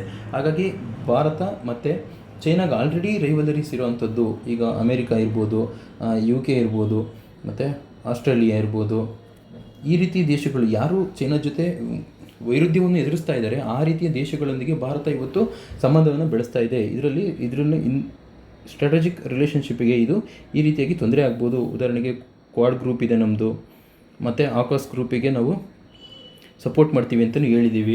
ಈ ರೀತಿಯಾದಂತಹ ಚೈನಾಗೆ ವಿರೋಧವಾಗಿರ್ತಕ್ಕಂತಹ ದೇಶಗಳ ಜೊತೆ ಭಾರತ ಸಂಬಂಧವನ್ನು ಹೊಂದುತ್ತಾ ಇರುವುದು ಚೈನಾದ ಕೆಂಗಣ್ಣಿಗೆ ಗುರಿಯಾಗಿದೆ. ಈಗ ಆಲ್ರೆಡಿ ಕ್ವಾಡಲ್ಲಿ ಹೇಳಿದ್ದಾರೆ, ಇದು ನಾನ್ ಮಿಲಿಟರಿ ಬ್ಲಾಕ್ ಅಂತಲೂ ಕ್ವಾಡ್ ಎಲ್ಲ ದೇಶದ ನಾಯಕರು ಕೂಡ ಹೇಳಿದ್ದಾರೆ. ಆದರೂ ಕೂಡ ಚೈನಾ ಇದೊಂದು ಮಿಲಿಟರಿ ಗ್ರೂಪ್, ನಾವು ಚೈನಾನ ನೀವು ಎದುರಿಸೋಕ್ಕೋಸ್ಕರನೇ ಮಾಡ್ತಾ ಇದ್ದೀರಾ, ಚೈನಾದ ಮೇಲೆ ನೀವು ಅತಿಕ್ರಮಣ ಮಾಡೋದಕ್ಕೆ ಅನ್ನೋದನ್ನು ಕ್ವಾಡ್ನ ವಿರೋಧಿಸಿ ಚೈನಾ ಹೇಳ್ತಾ ಇದೆ. ಹಾಗೆ ರೀಸೆಂಟ್ ಸರ್ವೆ ಪ್ರಕಾರ ಕಾರ್ನೇಜ್ ಅನ್ನೋ ಒಂದು ಸಂಸ್ಥೆ, ಒಂದು ಥಿಂಕ್ ಟ್ಯಾಂಕ್, ಮತ್ತು centre for social and economic progress, ಈ ರೀತಿಯಾದಂತಹ ಥಿಂಕ್ ಟ್ಯಾಂಕ್ ಏನಿದ್ದಾವೆ ಈ ಚಿಂತಕರ ಚಾವಡಿಗಳಲ್ಲಿ, ಇದರಲ್ಲಿ ಹೇಳ್ತಾ ಇದೆ ಭಾರತ ಇತ್ತೀಚೆಗೆ ಚೈನಾ ವಿರುದ್ಧವಾಗಿರ್ತಕ್ಕಂಥ ದೇಶಗಳ ಜೊತೆ ಇದು ಸ್ನೇಹ ಸಂಬಂಧನ ಬೆಳೆಸೋದ್ರ ಮೂಲಕ ಚೈನಾದ ಜೊತೆಗೆ ಭಾರತದ ಸಂಬಂಧ ಹದಗೆಡ್ತಾ ಇದೆ. ಹಾಗಾಗಿ ಅದಕ್ಕಿಂತ ಹೆಚ್ಚಾಗಿ ಆ್ಯಂಟಿ ಚೈನಾ ಬ್ಲಾಕ್ನ ಭಾರತ ಕ್ರಿಯೇಟ್ ಆಗ್ತಾ ಇದೆ. ಇದರಿಂದ ಭಾರತಕ್ಕೆ ಮುಂದೆ ತೊಂದರೆ ಆಗಬಹುದು. ಅದರ ಬದಲಾಗಿ ಸುತ್ತಮುತ್ತ ಇರತಕ್ಕಂತಹ ದೇಶಗಳ ಜೊತೆಗೆ ಭಾರತ ಚೆನ್ನಾಗಿ ಸಂಬಂಧವನ್ನು ವೃದ್ಧಿಸ್ಕೋಬೇಕು. ಅದ್ರ ಮೂಲಕ ಚೈನಾವನ್ನು ನಾವು ಫ್ರೆಂಡ್ಶಿಪ್ ಕಂಟ್ರಿಯಾಗಿ ಕನ್ವರ್ಟ್ ಮಾಡ್ಕೋಬೇಕು. ಅದ್ರ ಮೂಲಕ ಅವ್ರನ್ನ ನಾವು ಅವರ ಮನಸ್ಥಿತಿನ ಬದಲಾಯಿಸಿ ನಮ್ಮ ಜೊತೆ ಅವರು ವ್ಯವಹಾರ ನಡೆಸೋ ಥರ ಮಾಡಬೇಕು. ಮತ್ತು ಒಂದು ರೀಜನಲ್ ಸ್ಟೆಬಿಲಿಟಿ, ರೀಜನಲ್ ಪೀಸ್ನ ಎಸ್ಟಾಬ್ಲಿಷ್ ಮಾಡೋದಕ್ಕೆ ಇಲ್ಲಿ ಭಾರತ ಮುಂದಾಗಬೇಕು ಅನ್ನೋದನ್ನು ಈ ಥಿಂಕ್ ಟ್ಯಾಂಕ್ಗಳು ಹೇಳಿದ್ದಾರೆ. ಹಾಗೆ 300ರ ಆರ್ಟಿಕಲಲ್ಲಿ why the electoral reform bill is a problem, ಇದು GS2 ಪೇಪರ್ಗೆ ಸಂಬಂಧಪಡೋಂಥ ಆರ್ಟಿಕಲು. ಇದರಲ್ಲಿ ನಾವೇನು ಯೂನಿವರ್ಸಲ್ ಸಫ್ರೇಜ್ ಏನಿದೆ, ಸಾರ್ವತ್ರಿಕ ಚುನಾವಣೆಗಳಲ್ಲಿ ಎಲ್ಲರಿಗೂ ಯಾರು ಅರ್ಹ ಹೊಂದಿರೋ ಮತದಾರರು ಅವರೆಲ್ಲರಿಗೂ ಕೂಡ ಮತದಾನ ಹಕ್ಕನ್ನು ಭಾರತ ಸರ್ಕಾರ ಸಂವಿಧಾನಾತ್ಮಕವಾಗಿ ನೀಡಿದೆ. ಆದರೆ ಈ ಥರದ ಎಲೆಕ್ಷನ್ ಕಾರ್ಡ್ ಇರುತ್ತೆ, ವೋಟರ್ ID ಇರುತ್ತೆ, ಇದಕ್ಕೆ ಇದುವರೆಗೂ ಯಾವುದೇ ರೀತಿಯ ಆಧಾರ್ ಕಾರ್ಡು ಅಥವಾ ಬೇರೆ ಯಾವುದೇ ಡಾಕ್ಯುಮೆಂಟ್ಗಳನ್ನು ಲಿಂಕ್ ಮಾಡಿರ್ತಿರಲಿಲ್ಲ. ಈಗ ಪ್ರಸ್ತುತ ಎಲೆಕ್ಷನ್ ಲಾಸ್ ಅಮೆಂಡ್ಮೆಂಟ್ ಬಿಲ್ಲಲ್ಲಿ ಅಮೆಂಡ್ಮೆಂಟ್ ಬಿಲ್ 2021ನಲ್ಲಿ ಏನಾಗಿದೆ, ಈ ಎಲೆಕ್ಷನ್ ಲಾಸ್ ಅನ್ನೋದರಲ್ಲಿ ಹೊಸ ಬಿಲ್ನಲ್ಲಿ ಇಲ್ಲಿ ಯಾವುದೇ ವ್ಯಕ್ತಿಯ ನಾಗರಿಕನು ಅರ್ಹ ಮತದಾರನ ಏನು ಮತಚೀಟಿ ಇರುತ್ತೆ ಅವನೊಂದಿಗೆ ಆಧಾರ್ ಕಾರ್ಡನ್ನು ಲಿಂಕ್ ಮಾಡಬೇಕು ಅನ್ನೋ ಒಂದು ಈ ಮಸೂದೆಯಲ್ಲಿ ತಂದಿದ್ದಾರೆ. ಈ ಮಸೂದೆಯಲ್ಲಿ ಇರ್ತಕ್ಕಂತಹ ಏನು ಕ್ರಿಟಿಸಿಸಮ್, ಇದರಲ್ಲಿರ್ತಕ್ಕಂಥ ಒಂದು ಏನು ತೊಂದರೆಗಳಿದ್ದಾವೆ ಅದನ್ನು ಈ ಎಡಿಟೋರಿಯಲಲ್ಲಿ ಡಿಸ್ಕಸ್ ಮಾಡಿದ್ದಾರೆ. ಮುಖ್ಯವಾಗಿ ಇದರಲ್ಲಿ ಹೇಳ್ತಿರ್ತಕ್ಕಂಥದ್ದು ಏನು ಅಂತಂದರೆ, ಎವ್ರಿ ಪರ್ಸನ್ ಏನು ಈವನ್ ಯಾರು ಆಲ್ರೆಡಿ ಎನ್ರೋಲ್ಡ್ ಆಗಿರುವಂತಹ ಒಬ್ಬ ವ್ಯಕ್ತಿ ಏನಿದ್ದಾನೆ ಅವನು ಕೂಡ ಆಫೀಸರ್ಸ್ ಯಾವಾಗ ಈ ಎಲೆಕ್ಟ್ರಲ್ ಆಫೀಸರ್ಸ್ ಯಾರಿರ್ತಾರೆ ಇವರು ಡಿಮ್ಯಾಂಡ್ ಮಾಡಿದಾಗ ಎಲೆಕ್ಟ್ರಲ್ ಆಲ್ರೆಡಿ ವ್ಯಕ್ತಿ ಯಾರೇ ಅದರಲ್ಲಿ ಹೆಸರು ದಾಖಲಾಗಿದ್ದರೂ ಕೂಡ, ನಿಮ್ಮ ಮತದಾರರ ಪಟ್ಟಿಯಲ್ಲಿ ಹೆಸರು ಇದ್ದರೂ ಕೂಡ ಅವರು ನಿಮ್ಮನ್ನು ಕೇಳ್ಬೋದು, ಆಧಾರ್ ಕೊಡಿ, ನಿಮ್ಮದೇನಾದ್ರು ಪ್ರೂಫ್ ಕೊಡಿ ಅಂತೇಳಿ ಈ ಎಲೆಕ್ಟ್ರಲ್ ಆಫೀಸರು ನಿಮ್ಮನ್ನು ಆಧಾರ್ಗೆ ಡಿಮ್ಯಾಂಡ್ ಮಾಡ್ಬೋದು. ನಿಮ್ಮ ಹತ್ರ ಮುಂಚೆ ಇದ್ದರೂ ಕೂಡ ಇದು ಯಾಕೆ ಅನ್ನೋ ಒಂದು ಪ್ರಶ್ನೆ ಇದರಲ್ಲಿ ಕೇಳಿದ್ದಾರೆ. ಮತ್ತು ಅಮೆಂಡ್ಮೆಂಟ್ ಸ್ಟೇಟಸಲ್ಲಿ ಏನಿದೆ, no one shall be denied inclusion in the electoral roll nor shall their names be deleted from the electoral roll due to their inability to furnish the Aadhaar number. ಯಾವುದೇ ವ್ಯಕ್ತಿ ನಿಮಗೆ ಆಧಾರ್ನ ಕೊಡಲಿಲ್ಲ ಅಂತಂದರೆ, ಈ ಮಸೂದೆಯಲ್ಲಿ ಹೇಳಿರೋ ಪ್ರಕಾರ ಯಾವುದೇ ವ್ಯಕ್ತಿ ಆಧಾರ್ನ ಸಂಖ್ಯೆನ ನಿಮಗೆ ಕೊಡಲಿಲ್ಲ ಅಂತಂದ ತಕ್ಷಣ ನನ್ನನ್ನು ನೀವು ಎಲೆಕ್ಟ್ರಲ್ ರೋಲಿಂದ ನೀವು ತೆಗೆಯೋ ಆಗಿಲ್ಲ ಅನ್ನೋದನ್ನು ಈ ಮಸೂದೆ ಹೇಳಿದೆ. ಹಾಗಾದರೆ ಅವರು ಕೇಳ್ತಿರೋದು ಯಾಕೆ ಮತ್ತು ಆಧಾರ್ನ ಅನ್ನೋ ಒಂದು ಪ್ರಶ್ನೆಯಲ್ಲಿ, ಅದ್ರ ಬದಲಾಗಿ ನೀವು ಆಲ್ಟರ್ನೇಟಿವ್ ಡಾಕ್ಯುಮೆಂಟ್ಸ್ಗಳನ್ನು ನೀವು ಕೇಳ್ಬೋದು ಅಂತ ಹೇಳಿದೆ. ಯಾವ ಆಲ್ಟರ್ನೇಟಿವ್ ಡಾಕ್ಯುಮೆಂಟ್ಸ್ ಅನ್ನೋದನ್ನು ಅದು ಕ್ಲಿಯರ್ ಕಟ್ಟಾಗಿ ಮೆನ್ಷನ್ ಮಾಡಿಲ್ಲ. ಮತ್ತು ಇದ್ರ ಕ್ರಿಟಿಸಿಸಮ್ಗೆ ಮುಖ್ಯವಾಗಿ ಬರುವಂಥದ್ದು, ದ ಎಲೆಕ್ಟ್ರಲ್ ಆಫೀಸರ್ಸ್ ಯಾರಿರ್ತಾನೆ ಕ್ಲಿಯರ್ಲಿ ಆ್ಯಸ್ ಅನ್ಕ್ಯಾನಲೈಸ್ಡ್ ಡಿಸ್ಕ್ರಿಷನ್, ಅವನಿಗೆ ಇಲ್ಲಿ ಸಂಪೂರ್ಣವಾಗಿ ಎಲೆಕ್ಟ್ರಲ್ ಆಫೀಸರ್ಸಿಗೆ ಇಲ್ಲಿ ಸಂಪೂರ್ಣವಾಗಿ ಅಧಿಕಾರ ಇದೆ, ವಿವೇಚನಾಯುಕ್ತ ಅಧಿಕಾರ ಇದೆ, ಡಿಸ್ಕ್ರಿಷನ್ ಪವರ್ಸ್ ಇದೆ ಅವನಿಗೆ. ಯಾವ ರೀತಿ ಅಂತಂದರೆ, since the law does not prescribe any guiding principles to decide when a Aadhaar number may required. ಯಾವ ಸಂದರ್ಭದಲ್ಲಿ ಆಧಾರ್ ಕಾರ್ಡನ್ನು ನೀನು ಈ ಎಲೆಕ್ಟ್ರಲ್ ಆಫೀಸರ್ಸ್ಗೆ ಕೊಡಬೇಕು ಅನ್ನೋದನ್ನು ಇಲ್ಲಿ ಸಂಪೂರ್ಣವಾಗಿ ಈ ಬಿಲ್ಲು ಇದರಲ್ಲಿ ಪ್ರಸ್ತಾಪವನ್ನು ಮಾಡಿಲ್ಲ. ಹಾಗಾಗಿ ಯಾವ ಸಂದರ್ಭದಲ್ಲಿ ಬೇಕಾದರೂ ಆತ ಕೇಳ್ಬೋದು, ಮತ್ತು ಯಾವ ಸಂದರ್ಭಗಳನ್ನು ಕ್ರಿಯೇಟ್ ಮಾಡಿಕೊಂಡವ್ರು ಬೇಕಾದ್ರೂ ಅವರು ಸರ್ಕಾರದವರು ಇದನ್ನು ಡಿಮ್ಯಾಂಡ್ ಮಾಡ್ಬೋದು. ಹಾಗಾಗಿ ಯಾವ ಸಂದರ್ಭಗಳು ಅನ್ನೋದನ್ನು ಇಲ್ಲಿ ಅವರು ಕ್ಲಿಯರ್ ಕಟ್ಟಾಗಿ ಮೆನ್ಷನ್ ಮಾಡಿಲ್ಲ. So there are concern that the amendment will result in political profiling ಆಗ್ಬೋದು. ಪೊಲಿಟಿಕಲ್ ಪ್ರೊಫೈಲಿಂಗ್ ಅಂತಂದರೆ ಯಾವ ವ್ಯಕ್ತಿಗಳು ಯಾರಿಗೆ ಓಟ್ ಹಾಕ್ಬೋದು, ಇವರು ಯಾವ ಪಕ್ಷಕ್ಕೆ ಸೇರ್ಬೋದು ಅನ್ನೋದನ್ನು ರಾಜಕೀಯವಾಗಿ ಒಂದು ಅವರಿಗೆ ಉಪಯೋಗ ಆಗೋ ಥರ ಒಂದು ಪ್ರೊಫೈಲಿಂಗ್ ಮಾಡಿರ್ತಾರೆ. ನಿಮ್ಮ ಬಗ್ಗೆ ನಿಮ್ಮ ಪ್ರೊಫೈಲ್ ಅವ್ರ ಕೈಯಲ್ಲಿ ಇರೋ ಥರ, ಅಂದರೆ ನೀವು ರಾಜಕೀಯವಾಗಿ ಮಾತ್ರ ಯಾವುದು ನೀವು ಯಾರಿಗೆ ಓಟ್ ಹಾಕ್ಬೋದು, ನೀವು ಯಾವ ಪಕ್ಷ ಐಡಿಯಾಲಜಿಗಳಿಗೆ ನೀವು ಇದಾಗ್ಬೋದು ಅನ್ನೋದನ್ನು ನೀವು ಇದ್ರ ಮೂಲಕ ಇದು ಆಗ್ಬೋದು ಈ ಬಿಲ್ ಮೂಲಕ ಅನ್ನೋದನ್ನು ಕ್ರಿಟಿಸೈಸ್ ಮಾಡ್ತಾ ಇದ್ದಾರೆ. ಹಾಗೆ by linking electoral I D with Aadhaar number it is much easier for the government to track the voters. ನೋಡಿ, ಯಾವುದು Aadhaar card plus voter I ಡಿನ ಲಿಂಕ್ ಮಾಡಿದರೆ, ಈಗ ಆಧಾರ್ ಇದ್ರದ್ದು ಅಥಾರಿಟಿ ಹತ್ರ ಇದ್ರ ಡಾಟಾಬೇಸು ಬೇರೆ ಇದೆ, ನಮ್ಮ ವೋಟರ್ ಐ ಡಿದು ಇದು ಎಲೆಕ್ಷನ್ ಕಮಿಷನ್ ಆಫ್ ಇಂಡಿಯಾದ ಹತ್ರ ಇದೆ. ಈ ಎರಡೂ ಈಗ ಮರ್ಜ್ ಮಾಡ್ತಿರೋದ್ರಿಂದ ಸರ್ಕಾರಕ್ಕೆ ಒಂದು ಯಾವ ವ್ಯಕ್ತಿ ಯಾವ ಯೋಜನೆಗಳನ್ನು ಪಡಿತಾ ಇದ್ದಾನೆ ಅನ್ನೋದನ್ನು ಇಲ್ಲಿ ಸುಲಭವಾಗಿ ಅದು ಟ್ರ್ಯಾಕ್ ಮಾಡ್ಬೋದು. ಹಾಗಾಗಿ ಇದೊಂದು ಪಾಸಿಟಿವ್ ಪಾಯಿಂಟ್, ಇದೊಂದು ಪಾಸಿಟಿವ್ ಪಾಯಿಂಟ್ ಆಗಿದೆ. ಹಾಗೆ ಇದ್ಬಿಟ್ರೆ ಸೆಲೆಕ್ಟಿವ್ಲಿ ಟಾರ್ಗೆಟು ಪೊಲಿಟಿಕಲ್ ಪಾರ್ಟಿಗಳು ನಿಮ್ಮನ್ನು ಪ್ರೊಫೈಲಿಂಗ್ ಮಾಡೋದ್ರ ನಂತರ ನಿಮ್ಮನ್ನು ಸೆಲೆಕ್ಟಿವ್ಲಿ ಟಾರ್ಗೆಟ್ ಮಾಡ್ಬೋದು. ಮತ್ತು ಏನು ಈ ಇನ್ಫಾರ್ಮೇಷನ್ಗಳು ಈಗ ಆಲ್ರೆಡಿ ಜನರಲಾಗಿ ಪಬ್ಲಿಕ್ ಡೊಮೈನಲ್ಲಿ ಇದು ಅವೈಲಬಿಲಿಟಿ ಇರಲ್ಲ, ಯಾರು ವೋಟ್ರು ಏನು ಅಂತ. ಆದರೆ ಆಧಾರ್ ಕಾರ್ಡಲ್ಲಿ ನಿಮ್ಮ ಇನ್ಫಾರ್ಮೇಷನ್ನು, ನಿಮ್ಮ ಜೆಂಡರು, ಯಾವ ಅಡ್ರೆಸ್ಸು, ಡೇಟ್ ಆಫ್ ಬರ್ತ್ ಇದೆಲ್ಲದೂ ಇರುತ್ತೆ. ಆಧಾರ್ ಕಾರ್ಡಲ್ಲಿ ನಿಮಗೆ ಅಷ್ಟೆಲ್ಲ ಮಾಹಿತಿ ಸಂಪೂರ್ಣವಾಗಿ ಪಕ್ಕ ಇರಲ್ಲ. ಅದರಲ್ಲಿ ಎಪಿಕ್ ನಂಬರ್ ಒಂದು ಮಾತ್ರ ಇರುತ್ತೆ, ಏನು ವೋಟರ್ ಐ ಡಿ ನಂಬರ್ ಒಂದು ಮಾತ್ರ ಕರೆಕ್ಟಾಗಿರುತ್ತೆ. ನಿಮ್ಮ ಊರು ಮತ್ತು ನಿಮ್ಮ ಭಾವಚಿತ್ರ ಹೊಂದಿರ್ಬೋದು ಇಷ್ಟು, ಮತ್ತು ಜೊತೆಗೆ ಆಧಾರ್ ಸೇರಿರೋದ್ರಿಂದ ಆಧಾರ್ನ ನಾವು ಎಷ್ಟು ಸಬ್ಸಿಡಿಗಳಿಗೆ ಪಡಿತಾ ಇದ್ದೀವಿ ಅನ್ನೋದು ಎಲ್ಲ ಮಾಹಿತಿ ಸಿಗುತ್ತೆ. ಅದರಿಂದ ಬೇರೆ ಸೋಷಿಯಲ್ ವೆಲ್ಫೇರ್ ಸ್ಕೀಮ್ಸ್ಗಳೆಲ್ಲ ಸಿಗುತ್ತೆ. ನಾವು ಯಾವ್ಯಾವ್ದೆಲ್ಲ ಬೆನಿಫಿಟ್ಸ್ನ ತಗೊಳ್ತಾ ಇದ್ದೀವಿ, ನಮ್ಮ ಅಕೌಂಟ್ ನಂಬರ್ಗೆ ಲಿಂಕ್ ಮಾಡ್ತಾ ಇರೋದು, ಒಟ್ಟಾರೆಯಾಗಿ ವೋಟರ್ ಐ ಡಿನ ಆಧಾರಿಗೆ ಲಿಂಕ್ ಮಾಡೋದ್ರ ಮೂಲಕ ಭಾರತ ಸರ್ಕಾರಕ್ಕೆ ಅಥವಾ ಎಲೆಕ್ಷನ್ ಕಮಿಷನ್ಸ್ಗೆ ಅವರಿಗೆ ಹಿಂದೆ ಸಿಗದೇ ಇರತಕ್ಕಂಥ ಎಷ್ಟೋ ಮಾಹಿತಿಗಳು ಈಗ ಆಧಾರ್ ಕಾರ್ಡ್ ಮೂಲಕ ಅವರಿಗೆ ಸಿಗುತ್ತೆ. ಅದಾದ ನಂತರ ಏನು ಈ ಆಧಾರ್ ವಿಷಯ ಅನ್ನೋದು ಯಾವಾಗಲೂ ಕೂಡ ಚರ್ಚೆ ಆಗ್ತಾನೇ ಇರುತ್ತೆ. ಈ ಆಧಾರ್ ಅನ್ನೋ ಆ್ಯಕ್ಟು ಸರ್ಕಾರ ಜಾರಿಗೆ ತಂದಾಗಿಂದನೂ ಕೂಡ ಅದನ್ನು ಮನಿ ಬಿಲ್ಲಾಗೆ ಇದು ಆ್ಯಕ್ಟನ್ನು ಜಾರಿಗೆ ತಂದಿರತಕ್ಕಂಥದ್ದು. ಈಗ ಸಾಮಾನ್ಯವಾಗಿ ಬೇರೆ ಮಸೂದೆಗಳನ್ನು ಪಾಸ್ ಮಾಡುವಾಗ ವಿರೋಧ ಪಕ್ಷಗಳು ಇದನ್ನು ವಿರೋಧಿಸ್ಬೋದು. ಆದರೆ ಅದನ್ನು ಮನಿ ಬಿಲ್ ಅಂತ ತಂದಾಗ ಸ್ಪೀಕರ್ ಡಿಸೈಡ್ ಮಾಡಿದರೆ ಇದು ಮನಿ ಬಿಲ್ ಅನ್ನೋದನ್ನ ಹೆಸರಲ್ಲಿ ಈ ಥರದ ಬಿಲ್ಗಳನ್ನ ತಂದಾಗ ಅಲ್ಲಿ ಸರ್ಕಾರ ಮೆಜಾರಿಟಿ ಇತ್ತು ಅಂತಂದರೆ ಯಾರೂ ಅದನ್ನು ತಡೆಯೋಕ್ಕಾಗಲ್ಲ. ಅವರಿಗೆ ಬೇಕಾದಂಥ ಆ್ಯಕ್ಟ್ಗಳನ್ನು ಇಲ್ಲಿ ಪಾಸ್ ಮಾಡಿಬಿಡ್ಬೋದು. ಹಾಗಾಗಿ ಇದನ್ನು ಆಧಾರ್ನೂ ಕೂಡ ಮನಿ ಬಿಲ್ ಕೆಳಗಡೆ ಇದನ್ನು ಪಾಸ್ ಮಾಡಿದರು. ಮತ್ತು ಈಗ ಆಲ್ರೆಡಿ ಇರುವಂತಹ ಆಧಾರ್ ಇದರಲ್ಲಿ ಡಾಟಾಬೇಸಲ್ಲಿ ಸಾಕಷ್ಟು ಎರರ್ ಮತ್ತು ಎಕ್ಸ್ಕ್ಲೂಷನ್ಸ್ಗಳಿದ್ದಾವೆ. ಎಲ್ಲರೂ ಆಧಾರವನ್ನು ಹೊಂದಿಲ್ಲ. ದೇಶದ ಸಮಸ್ತ ನಾಗರಿಕರು ಕೂಡ ಇದರಲ್ಲಿ ಆಧಾರನ ಹೊಂದಿಲ್ಲ. ಇದರಲ್ಲಿ ಎಷ್ಟೋ ಜನ ಬಿಟ್ಟೋಗಿದ್ದಾರೆ ಮತ್ತು ಅದರಲ್ಲಿ ಎಷ್ಟೋ ಎರರ್ಗಳಿದ್ದಾವೆ. ನಿಮಗೆ ಗೊತ್ತಿರಲಿ, ನೀವು ಆಧಾರ್ನಲ್ಲಿ ನಿಮ್ಮ ಡೇಟ್ ಆಫ್ ಬರ್ತ್ಗಳನ್ನು ಇರೋದನ್ನು 2 ಸಾರಿ ನಿಮ್ಗೆ ಮಾತ್ರನೇ ಬದಲಾವಣೆ ಮಾಡೋಕ್ಕೆ ಅವಕಾಶ ಇದೆ. ಇನ್ನು ಉಳಿದಂತೆ ಇನ್ನು ಯಾವುದೇ ಮಾಹಿತಿಯನ್ನು ನಿಮ್ಮ ಊರು ಅಥವಾ ಅಡ್ರೆಸ್ಗಳು ಅಥವಾ ಅದರಲ್ಲಿ ನಿಮ್ಮ ಇದನ್ನು ಯಾವುದೇ ಡೀಟೇಲ್ಸ್ಗಳನ್ನ ಎಷ್ಟು ಸಾರಿ ಬೇಕಾದ್ರೂ ಬದಲಾವಣೆ ಮಾಡ್ಬೋದು. ನಿಮ್ಮ ಡೇಟ್ ಆಫ್ ಬರ್ತ್ ಮಾತ್ರ 2 ಸಾರಿ ಮಾತ್ರ ಅವಕಾಶ ಮಾಡೋಕ್ಕೆ ಇದರಲ್ಲಿ ಸಾಧ್ಯತೆ ಇದೆ. ಹಾಗೆ there is a partly because there is no verification of authenticity. Demographic information ಏನಿದೆ ಆ ಡಾಟಾ ಬೇಸಲ್ಲಿ ಅದರಲ್ಲಿ ಸಂಪೂರ್ಣವಾಗಿ ಕರೆಕ್ಟಾಗಿರಲ್ಲ. ಉದಾಹರಣೆಗೆ ನೋಡಿ, ಕಾಶ್ಮೀರದಲ್ಲಿ ಇರ್ತಕ್ಕಂತಹ ನಿವಾಸಿಗೆ ಅಲ್ಲಿ ಆಧಾರ್ ಕಾರ್ಡ್ನ ಇಶ್ಯೂ ಮಾಡಿರ್ತಾರೆ. ಅದನ್ನು ಪಡೆದು ಆತ ಬೆಂಗಳೂರಿಗೋ ಕನ್ಯಾಕುಮಾರಿಗೋ ಯಾವುದಾದ್ರೂ ದೇಶದ ಬೇರೆ ಭಾಗದಲ್ಲಿ ವಾಸ ಮಾಡ್ತಾ ಇರ್ತಾನೆ. ಆದರೆ ಡೆಮೋಗ್ರಫಿಕ್ ಇನ್ಫಾರ್ಮೇಷನ್ ಏನಿರುತ್ತೆ, ಅವನು ಕಾಶ್ಮೀರದಲ್ಲೇ ಇರ್ತಾನೆ ಅನ್ನೋದು ಒಂದಿರುತ್ತೆ ಮಾಹಿತಿ, ಆದರೆ ಅವನು ವೋಟರ್ನ ಇಲ್ಲಿಗೆ ಬದಲಾಯಿಸಿರ್ಬೋದು. ಹಾಗಾಗಿ ಅವನಿಗೆ ಡೆಮೋಗ್ರಫಿಕ್ ಏನು ಇನ್ಫಾರ್ಮೇಷನ್ ಇರುತ್ತೆ, ಅವನು ಎಲ್ಲಿದ್ದಾನೆ, ಎಷ್ಟು ದಿವಸದಿಂದ ಇದ್ದಾನೆ ಅನ್ನೋದು ಆಧಾರಲ್ಲಿ ಇನ್ಫಾರ್ಮೇಷನ್ ಕಂಪ್ಲೀಟಾಗಿ ಸಿಗೋಲ್ಲ.